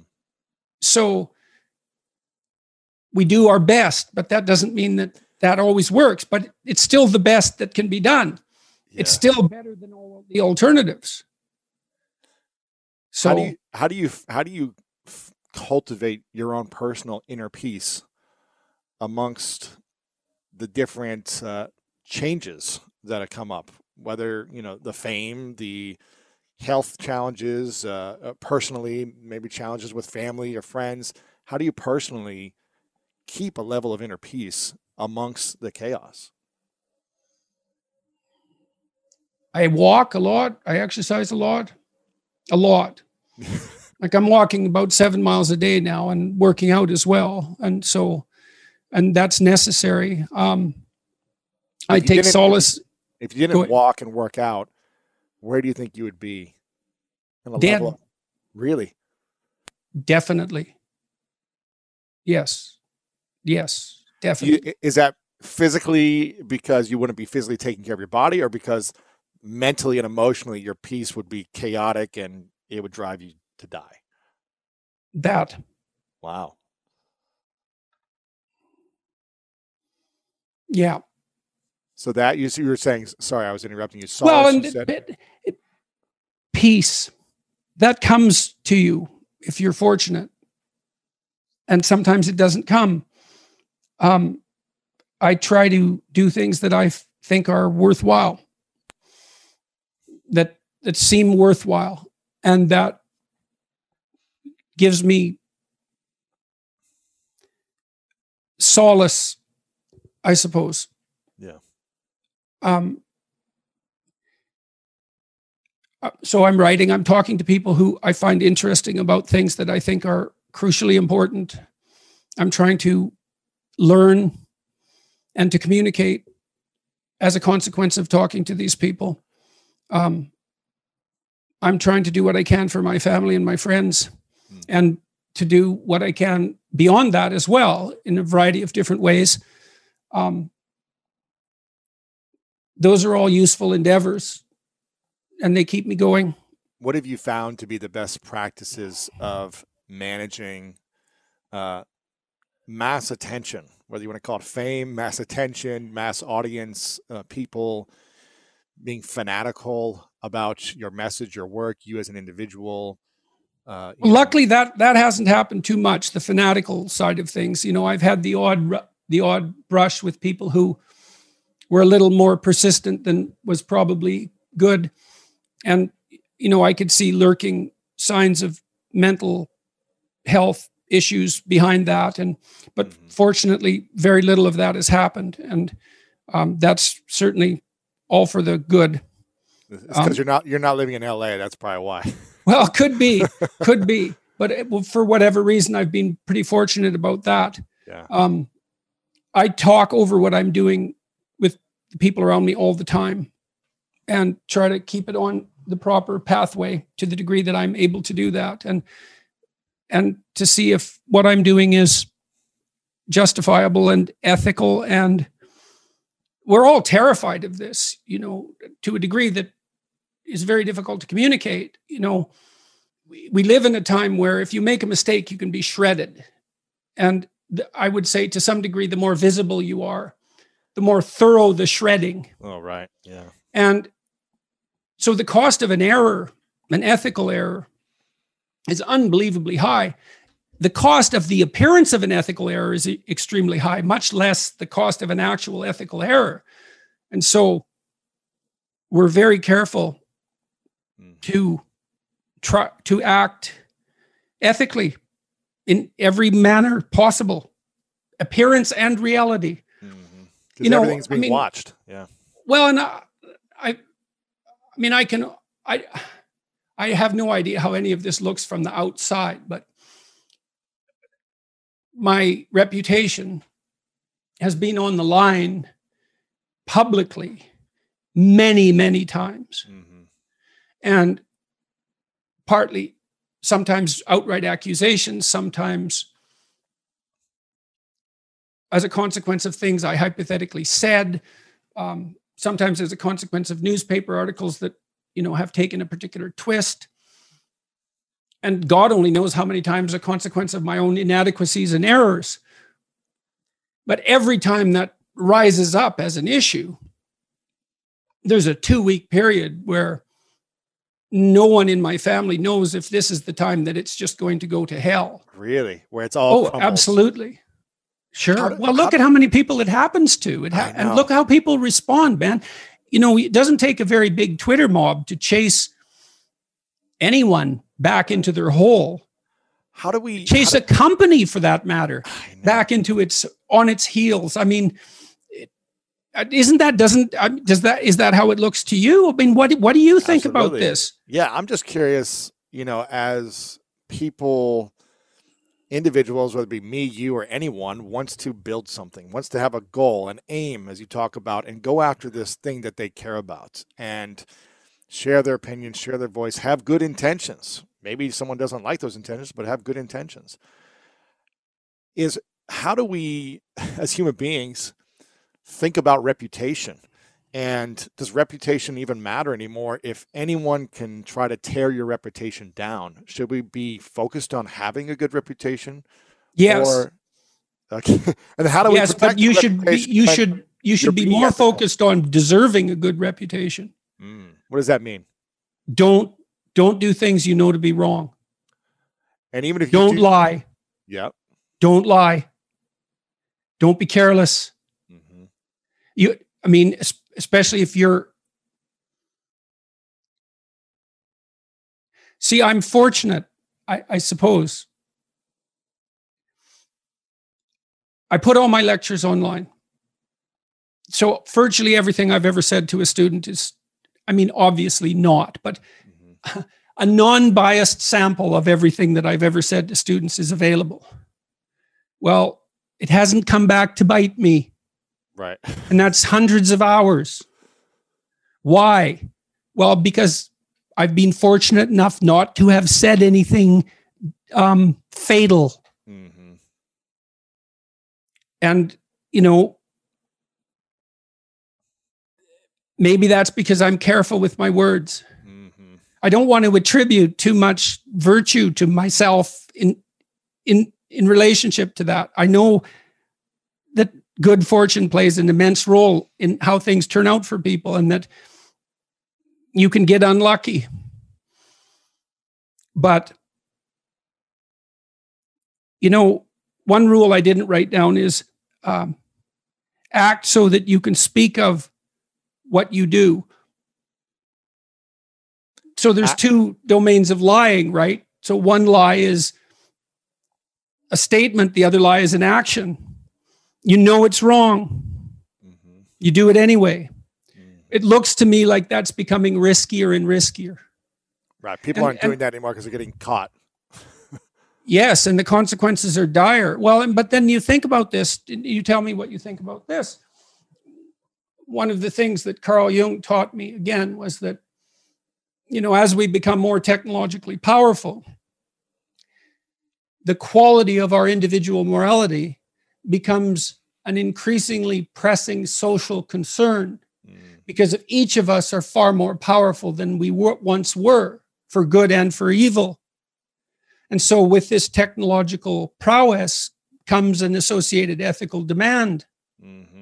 And I don't see a flaw in that argument. I don't see how that can be anything other than true.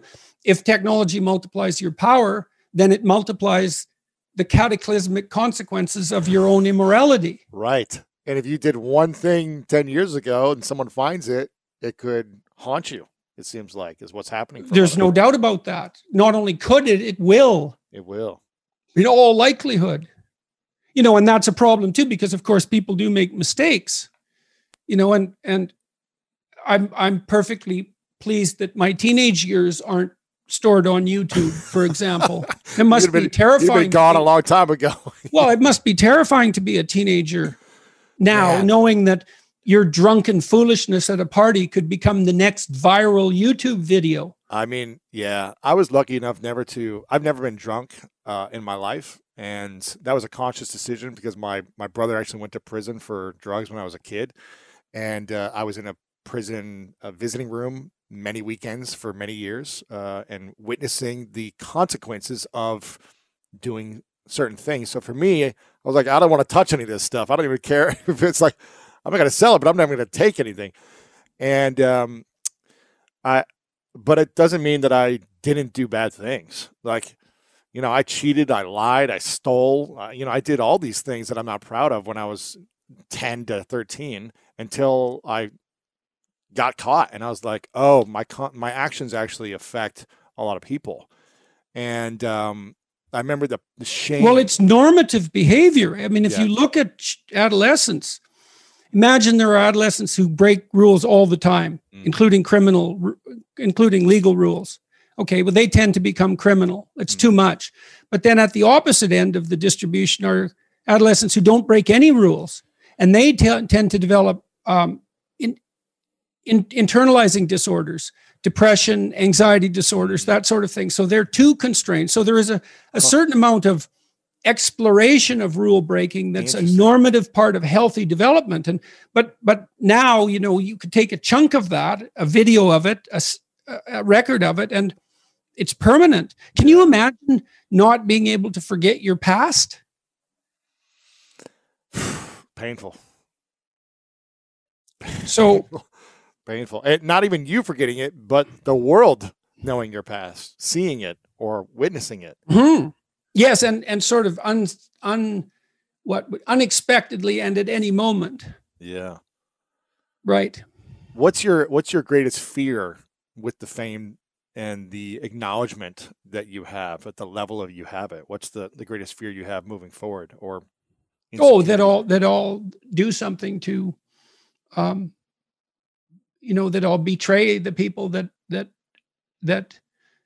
I've been speaking to with, you know, that I'll be insufficient to the challenge in some manner. Yeah. Ethically, particularly. But more than that, even just physiologically, let's say. So that's definitely it. Did you ever have a goal to impact as many people? Was that part of your life's mission, that I want to reach more people than outside of the classroom and, you know, sell 5 million copies of my books and be so well known that you are? Was that ever a mission, or was it always just, I want to learn and teach, and if 10 people watch, great. If 10 million people watch, great. I probably knew. I knew when I was working on my Maps of Meaning book that I was, look, I tried to write about the most serious problem I could find in the most serious way I could manage. And I thought, well, if this is a serious problem and I'm addressing it seriously, it's probably a serious endeavor and will have the consequences of that, whatever those might be. And when I started to lecture about what I had been thinking about and learning about, the impact was obvious and unique in some sense. I mean, my lectures, the most typical response I got from students in my classes was, especially in the class on my first book, Maps of Meaning, was, this course changed how I looked at everything. And I would say, my life, the world, the universe, God. Everything. Yeah. Or they'd say, well, I've learned all these things and I don't know how to talk about them with anyone else, which was the same sort of thing. And a lot of the public commentary on my work it's similar to that. But, you know, in some sense, that wasn't a surprise, because what I learned changed the way I looked at things completely too. Completely, 100, like completely, in a revolutionary way. And so, and I had a sense of that from, I don't know how old, very young. You had a sense 4, 5, you had young. You had a sense that your life would impact millions of people? Yes. Yeah. Was it kind of like an inner dialogue or an inner calling or something that was... It's like a dream. Yeah. Sort of. Or the memory of a dream. That's crazy. Look, I talked to Jocko Willink the other day. I'm looking forward to releasing that. It was such a good conversation. I had such a good conversation with him. He made this immensely tough person, tough guy. Very. He knew he wanted to be a soldier from the time he was like 3. Wow. And he said, and don't be thinking that it was for any high noble reasons. He's quite funny, but I just he would just destroy. He states, it's like, this is my character. This is who I am. It's me. And with my kids, I could see who they were. They were the same person right from the time they were born. Wow. Like, they developed and unfolded and all of that, but it was the unfolding of something that was there. It was the bringing of something there to light. It's shocking and surprising to me constantly, and exactly what I expected at the same time. Yeah. And that seems completely paradoxical. It's sort of like one part of me knew and accepts it, and the other part is too old and too much the way that I was to adapt to it. Yeah. I saw a clip from an interview of your daughter and your wife together. I think it was on your daughter's podcast. And your wife was mentioning something about how you were smitten over her for, I don't know, a period of time. Maybe this was years, but she was never showing the interest in return. Just glimpses of it, just enough to keep me interested. Right. But she wasn't going to date you, or be committed, I guess, or whatever she said until I can tell you what she's like. It's easy. One day I went over there. I was about 13 to her house. I was delivering papers, and it was her paper route. I'd taken it over. And so she was there with one of her friends. And my wife, Tammy, she was very popular among all the boys, even when she was in grade 3 and 4. Like, there was like 10 of us. It wasn't a very big town. And we were all in love with her. Yeah. Except for one guy who was not, just out of spite. And this is true. Like, I can remember this very clearly. Anyways, I went over there she was a friend of mine when I was a kid, but there was always this romantic interest part of it, even when we were very young. And we didn't see much of each other when we were around 13. Girls mature faster than boys, and I was also 1 year behind. In any case, I went over to her place one day delivering these newspapers, and she was talking to her friend, Hazel, blonde girl, who was a very attractive girl as well. And they were talking about getting married. And they were, being kind of cynical and smart ass about it. And Tammy said to her friend, I don't want to change my name when I get married. I'm going to have to marry some wimp. And she turned around and looked at me and smiled. And she said, Jordan, would you like to get married? Wow. And I thought, and she was playing like it was a poke, and it was, genuinely a poke, but she knew I liked her. And so, it was one of those barbs that's funny because it's close to the bone. True. Right. Well, that's where real humor exists, right? It's right on that cutting edge. And so that was her. She was provocative like that. And I told her that story when we decided to get married. And I said, well, you're Tammy Peterson, not Tammy Roberts. And so that, I got the last laugh in that story, but it took like 20 years. For sure. So, yeah. Well, she had mentioned something like, he wasn't suitable or ready for me until you were. And I don't know it's typical. Like, as soon as she found out that I was attractive to other women because I was, vaguely competent, then she swooped in for the kill. Exactly. So I'm curious, what is the keys to building confidence when you feel insecure, afraid, or scared of being embarrassed, whether it be dating someone or a career or anything? What's the keys to building confidence so that you're attracting what you want? Look, I read some of your biographical history before we talked today, and you tell a story about being picked last. Mm-hmm. And then you compensated for that. Yes. Now, Alfred Adler, by the way, the psychoanalyst, the associate of Freud, built his whole theory around compensation of that sort. Inferiority complex plus compensation. But it's adaptive, right? Like, you got picked last. It embarrassed the hell out of you. Yep. So what did you do? You decided, that is not going to be me Never anymore. again.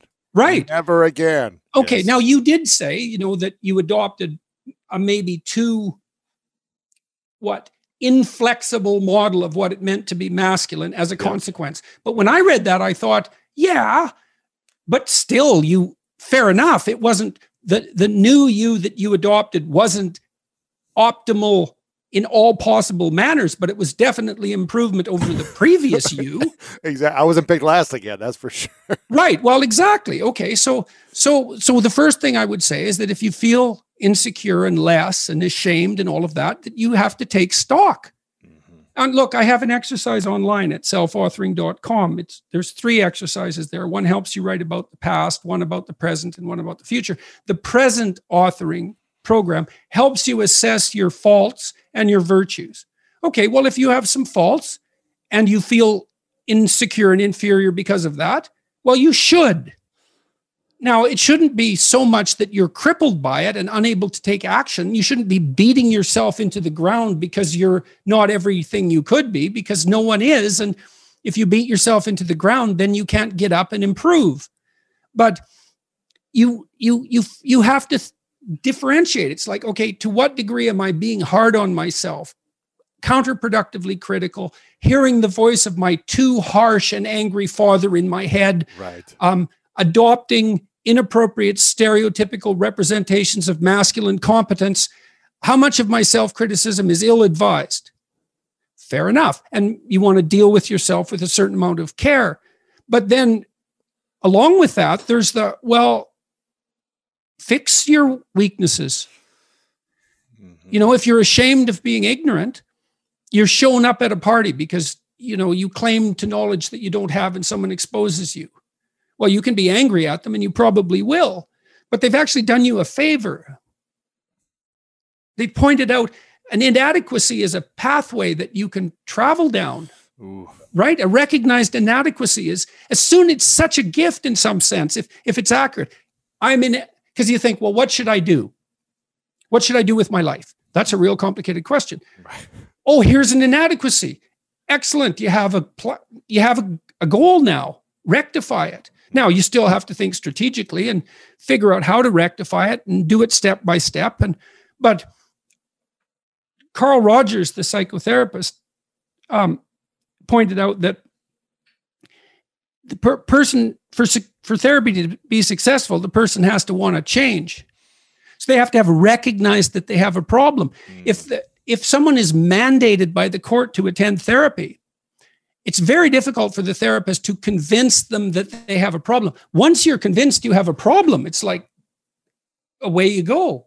I know it's still technically difficult. It requires discipline and all of that. There's no magic solution. But if you're plagued by feelings of inferiority, you should rectify the most obvious inferiorities.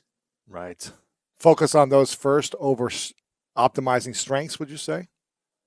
No, not necessarily. Not necessarily. And you don't have to redress I'm a terrible jazz musician. Right. It's not a thing where you hold shame around or like. Well, it's not an impediment. Yeah.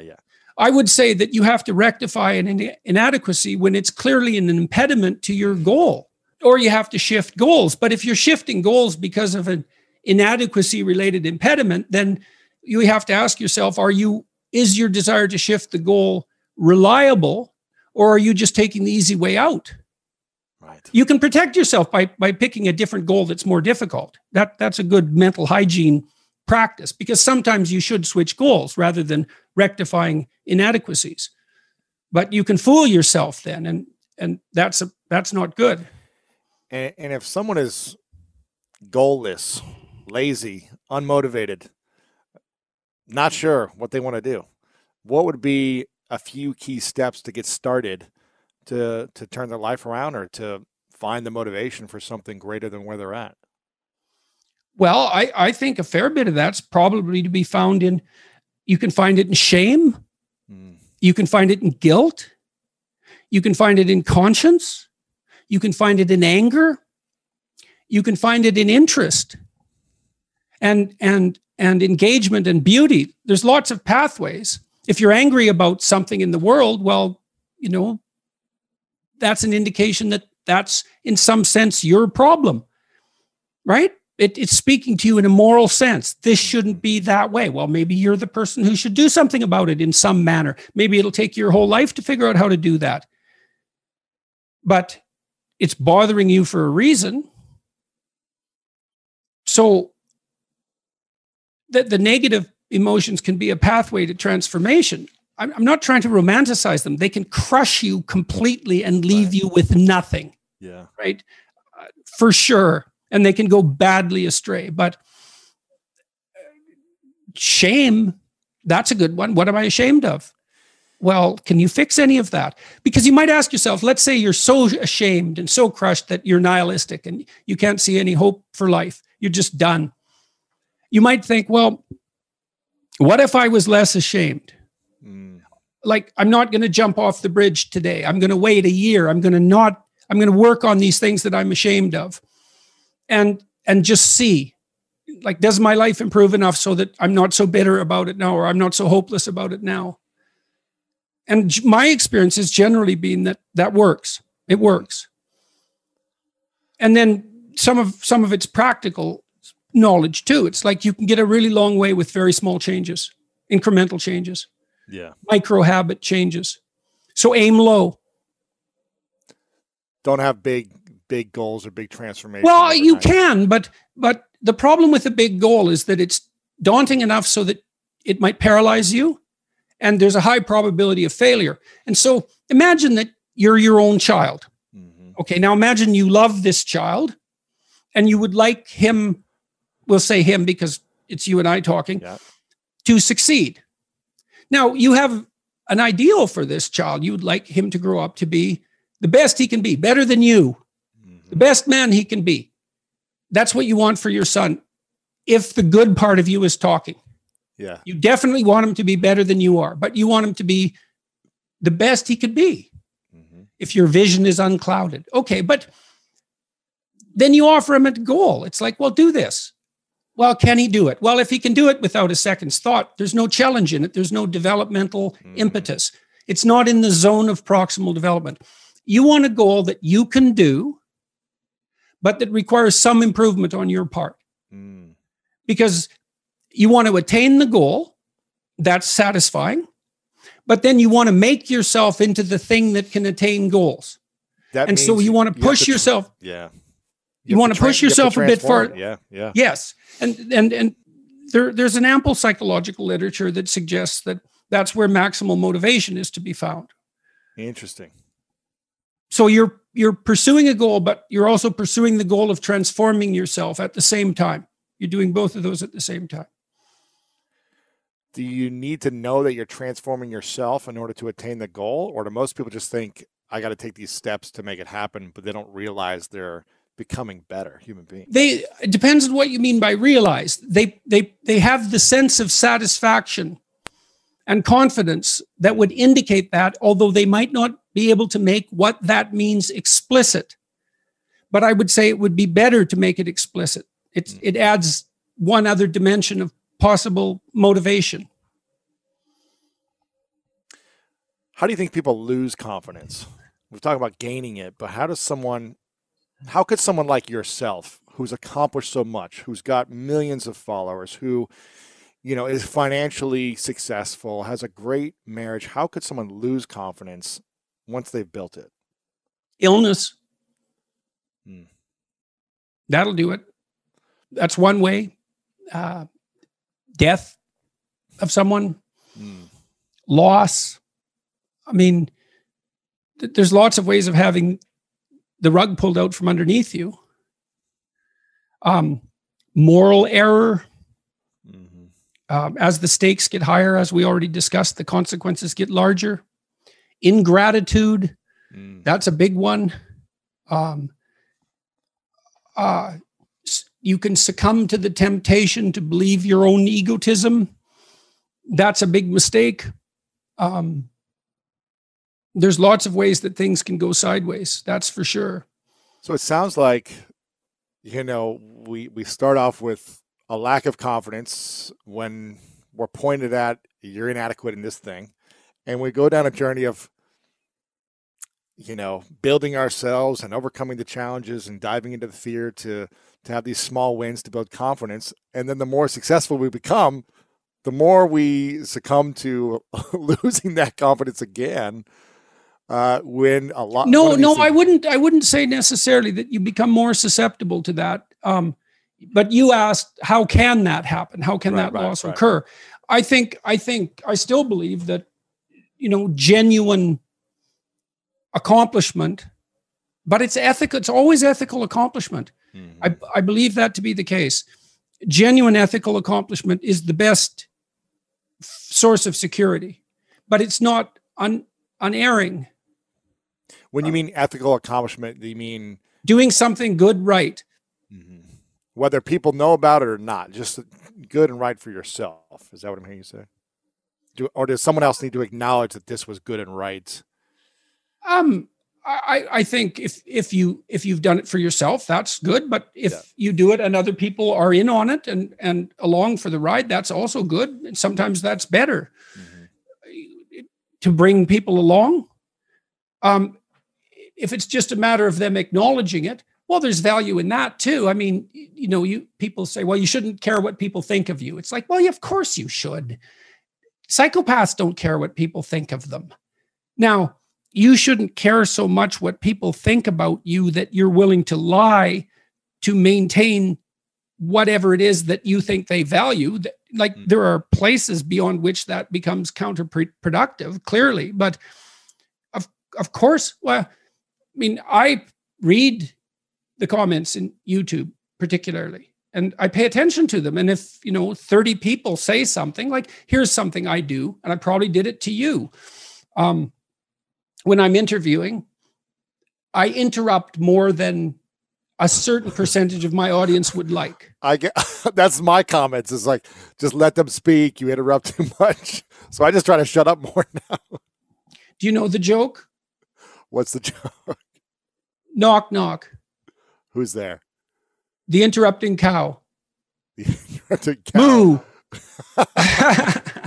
Sorry, that's a stupid joke, but it's a stupid joke. Anyhow, so, I read those and that's what people think. And then I think, okay, I should probably try to interrupt less, but I get excited. And then with Zoom, there's a lag and that makes it harder.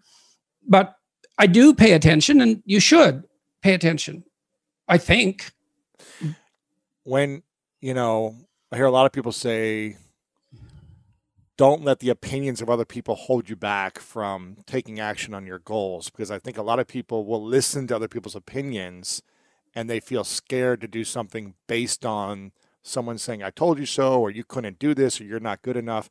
How do we overcome those opinions that keep us playing small, that hold us from putting our creation into the world or going after what we want? Generally, someone else's comment is unlikely to bring you to a halt unless you value that comment. So imagine you're going to pursue a goal, but you're full of doubts. Mm-hmm. And so 40% of you is doubts and 60% of you is pursuing the goal. And then 5 or 6 people object, and they object using the doubts. Well, that's going to be really hard on you. So how do we overcome the self-doubt? Well, partly what that means is you probably haven't thought it through completely. Like, what are you doing and why? And if you have a bunch of doubts and they haven't been addressed, then you're vulnerable at that point. And it may be that your goal is not everything it could be. And it may be that your strategy isn't fully fleshed out. And so you have to have a conversation with your doubts and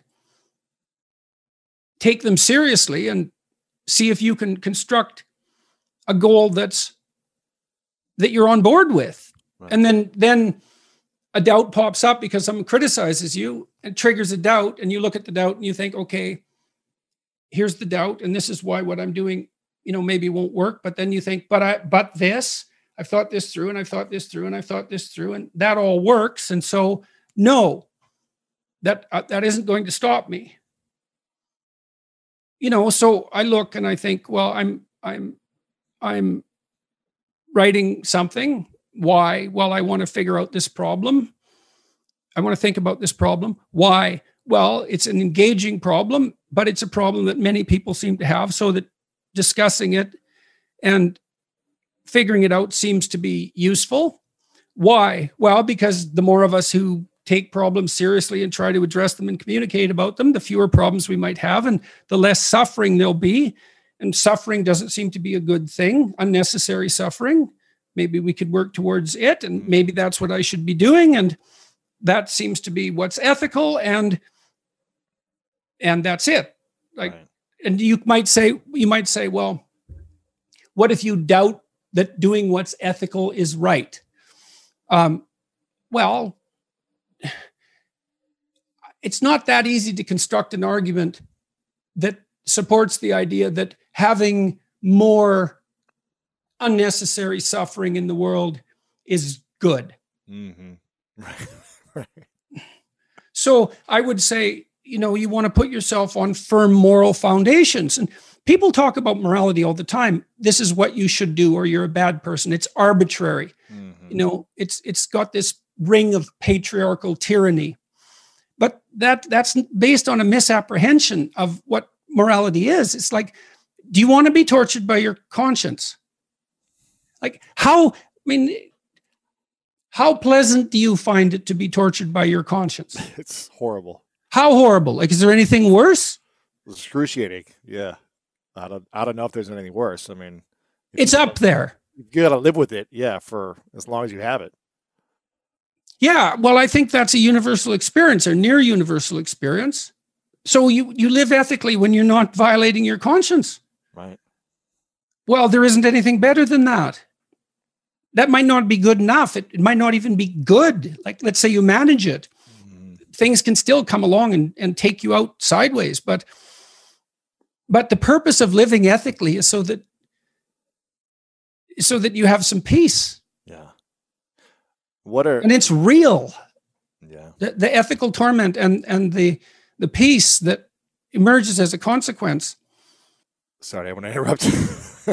No problem. What is the biggest doubt you face at this stage of your life, and how are you working to overcome it? The biggest doubt I have is whether or not I'm going to be healthy enough to continue. By far, it's a continual. It plagues me continually, every second. Really? Yeah, I'm so ill. How are you navigating that? Well, I with great care and effort. I mean, I wake up at 8, even though my sleep is not restorative at all. It's disrupted, and I don't know why. So I sleep, but it's not restorative. I've had my sleep monitored, so I don't go into deep sleep. I get up at 8, period. I sauna for 45 minutes. I walk 7 miles. I work out. I write. I do my work. I stick to a very specific schedule. And I hope that I can manage that, and that I'll improve across time. Yeah. So, but we'll see. Yeah. But it's touch and go all the time. I've got about 14 minutes to be respectful of your time until you've let me know that that's our time we've got. So I want to ask a different question and get to the final few questions to be respectful of time. And before I ask this question around money and the psychology of money, I want people to make sure they get this book, Beyond Order, 12 More Rules for Life, and make sure you pick up your other book as well, which is amazing, which is 12 Rules for Life, an Antidote to Chaos. But make sure you get a copy of this book, or a few copies, and get them for your friends, because it'll be extremely life-changing when you start going through this. I haven't heard a lot of people talk to you about money. Maybe I've just missed it, and maybe you've talked about it a bunch, but I haven't seen it. That's a good question. Yeah, definitely. I don't want to make assumptions, but if I was making assumptions, college professors aren't typically multimillionaires. Yeah, am I fair to say that's semi-accurate? That if you're a professor, you're not making millions. You're not this financially abundant human. You have maybe a good salary, but you're not bringing in financial abundance at the next level. And I'm not going to try to assume where you're at financially before you became more famous in the YouTube and the media sensation and the books. But I'm assuming that you've accumulated a lot more money than what you had, let's say, 5 years ago. How have you learned to manage the mindset around the wealth that has come to you, the level of wealth that has come to you? How have you managed it? How do you deal with it now as it keeps coming in? I'm assuming more comes in with every book and success. And what were your thoughts about money before this level of money came to you? I'd never made any bones about being an evil capitalist. But, well, I'll give you an example. So I built this, I told you about this software, that online program that helps people write out their past and their present and the goals for their future. We tested the future part of that to see if it worked, and it worked quite well. It was effective. And I sell it. Why don't I give it away? Well, because that's not the right price. Like pricing decisions, money is very, very complicated, and pricing is very complicated. Pricing is value. It's like, well, is the right price for something zero? Well, probably not. First of all, because it doesn't take zero to make it or sustain it. Like there's an infrastructure, customer service infrastructure. There are people working on it constantly who could be making new things. If you can't sell it, what makes you think it's worth anything? If you can't sell it, what makes you think you've got your communication right? Like you can use price as an indication of whether what you're doing works. If no one will pay for it, maybe it's no good, or maybe you're not talking about it properly. So I wanted to make things that would work in the marketplace. It was a challenge. There's the challenge aspect of it too. So I never had contempt for money. And money for me was always, well, it was a challenge. That's one thing. And for many people who are motivated by money, money actually serves as a challenge. It's like, can I make more of this? It's a competition in some sense, like a game. Because you might think, well, they want all the things. It's like, yeah, sort of, no. You kind of, if you're sensible, you sort of max out on things pretty rapidly. Right. You can only buy so much and use it so much. And yes. And I'm not hedonistic in a manner that money would aid in some sense. Of course. Partly because I'm not 16. I'm 60. So what am I going to do with it? And I've also learned, be careful what you buy, because it's not clear who owns who when you buy something. Like I knew this very rich couple, and they had like 6 houses. Well, the poor woman, the female member of the couple, all she did was worry about the houses. Like one house is bad enough because it's always falling apart. 6 big houses fall apart all the time. Oh, man. So, and you think, well, poor her, she had 6 houses. It's like, yeah, I know the problems of the rich, right? Don't we all wish we had those? Yeah, fair enough. But there's still a point to be made there. Yeah. I put together a financial team. I also had to abandon my supervision of my financial affairs because I couldn't manage them. But fortunately, I had put together a team and people stepped in to manage it. And that's gone as well as could possibly be expected under the circumstances. Yeah. And so, and that is a source of security. And I have accountants who do taxes, and I hate doing my taxes. Right. Everyone does, but maybe I hate it even more. It seems to bother me a lot. In any case, that's one thing that having this money has been useful for me, is that I don't have to do my taxes now. I have experts who can do that. But I've farmed it out to people, and hopefully not too carelessly. So for someone that wants to attract more wealth, gain more wealth, make more money, What do you think needs to happen psychologically for them in order to create that?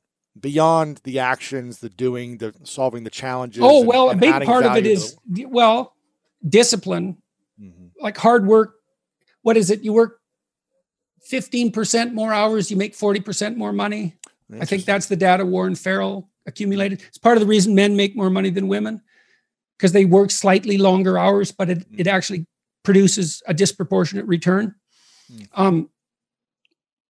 People who make money aim at it, generally speaking. I'm not talking about people who inherit wealth, but it's pretty easy to squander money, even if you inherit it. But if you make money, earning it, if you don't have it, you want to make more. Yeah. Well, conscientiousness, which is dutifulness, industriousness, orderliness, amount of time, effort put in, that makes a difference. It makes a difference. I would say if you're trying to produce a product and introduce it into the marketplace, there are things you should definitely know. The product should work. It should be reliable. You have to put your customer service in place. If you despise sales and marketing, you're making a massive mistake. That's casual contempt. It's really hard to sell something. Hardly anybody is a good salesperson. It's an extremely demanding job. And you can, he's a salesman. It's like, yeah, you try it. Yeah.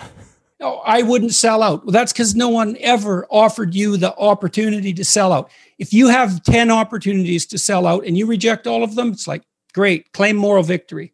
Until you're in that position, you're just not of interest. That's why you're not selling out.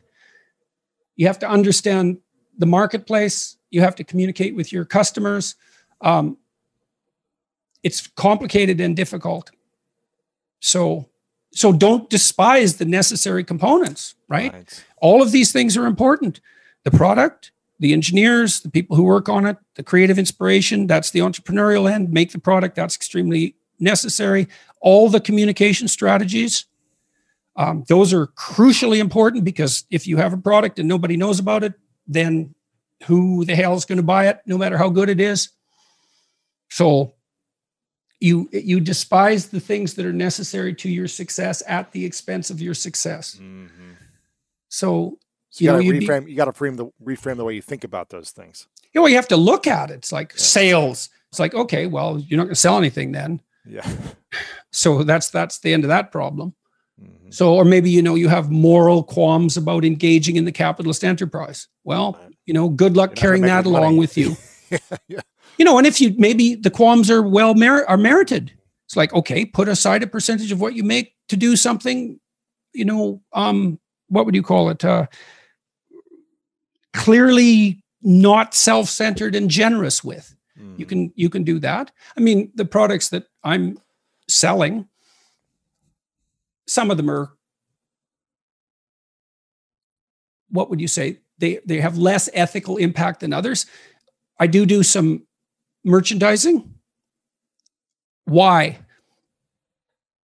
The merchandising of me was taking place anyways. So you might as well do it yourself. Yeah. Well, I got my son involved in it. I thought, well, there's a market. People want this. We might as well put up a genuine place. I mean, lots of the merchandise that's being produced related to me, I leave it alone. I let people do that. I don't bother them. I don't chase them down. If they can make a living,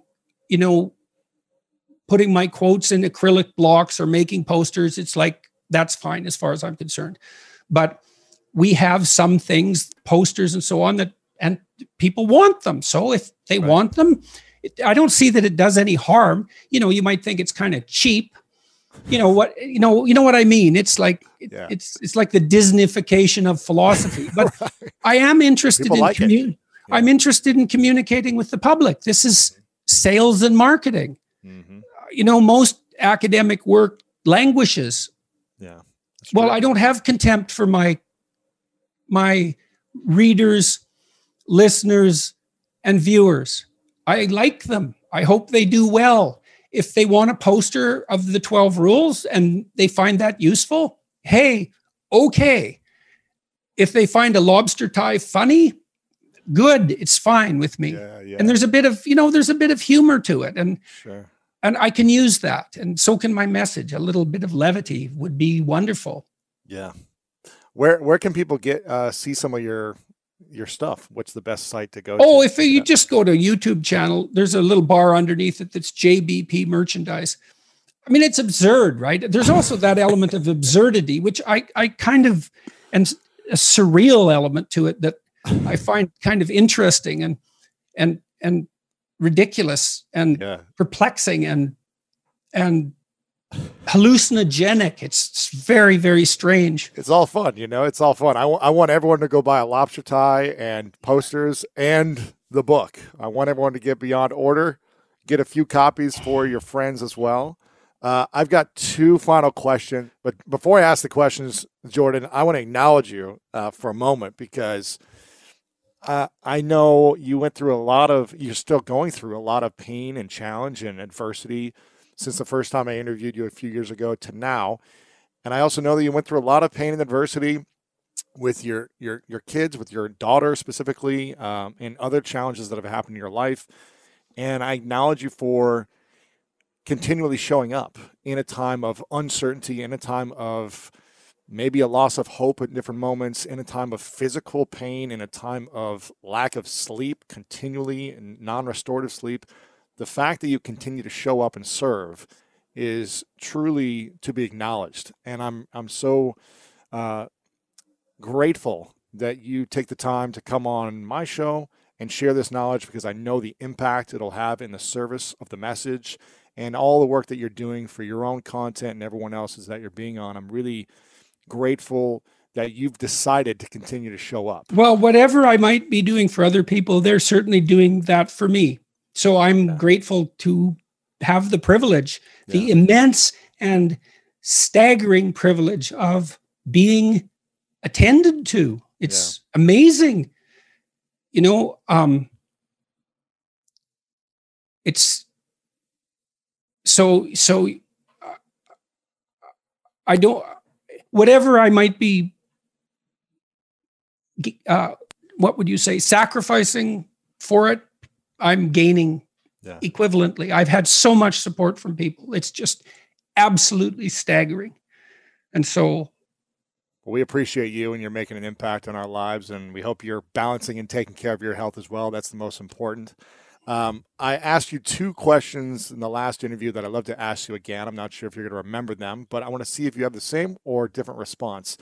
The one question is hypothetical. It's called my 3 truths question. I would like you to imagine that many, many years away, you get to choose the last day on earth for yourself, but you eventually got to go. And you accomplish everything you want to create into the world. You see your work come to life, the impact, the family, everything happens, and it's magical, right? But for whatever reason, you got to take all your work with you. So you got to take Beyond Order, all your content, your videos, podcasts, it's all got to go with you to the next place.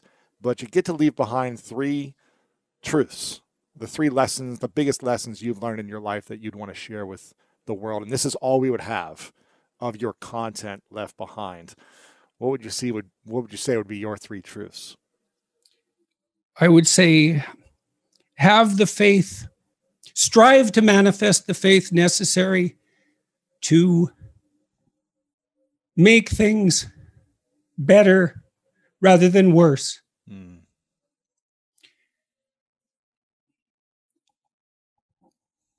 Pray that you have enough terror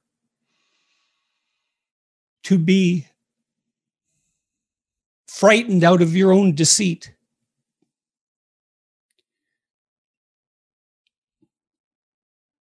And strive to be grateful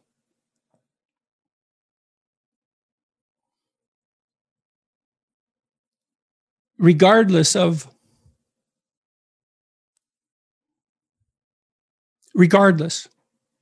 That would be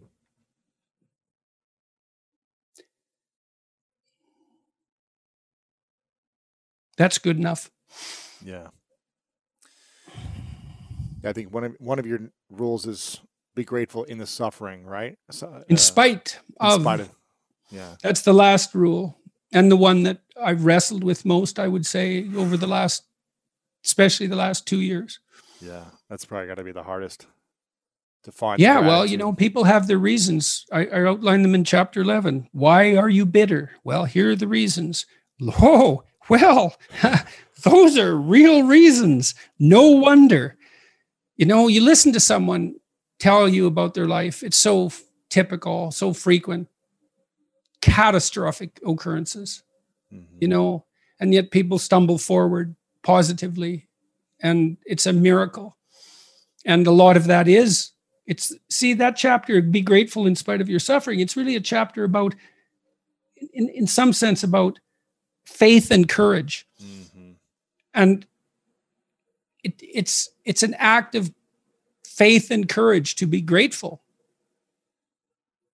because there's reasons not to be.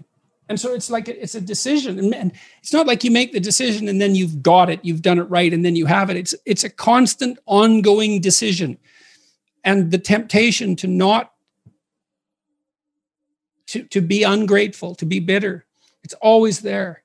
Yeah. And compelling, rationally compelling. It's easy. Emotionally compelling. Yeah. But it makes everything worse. Oh, it's so true. It's so true. It's like eating candy. You know, it tastes good for a moment and then you feel sick for hours. So you said you had 3 questions? No, this is my final question right now. Okay. So my final question is, what's your definition of greatness?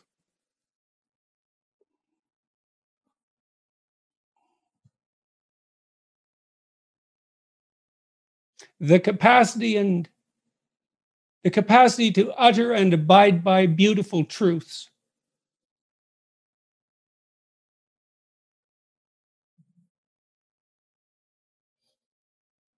Jordan Peterson, thank you so much.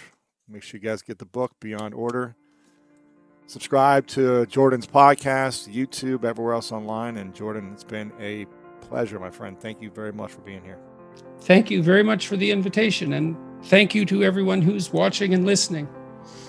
Much appreciated. If you're looking for more greatness in your life, make sure to check out this video right here. And also check out our free PDF, The 3 Secrets to Unlock the Power of Your Mind to help you change your life. Download it right here. The lesson that I learned from her is go do it now. Like, stop talking. Just go do it. If you don't have an excuse, then you shouldn't be wasting time.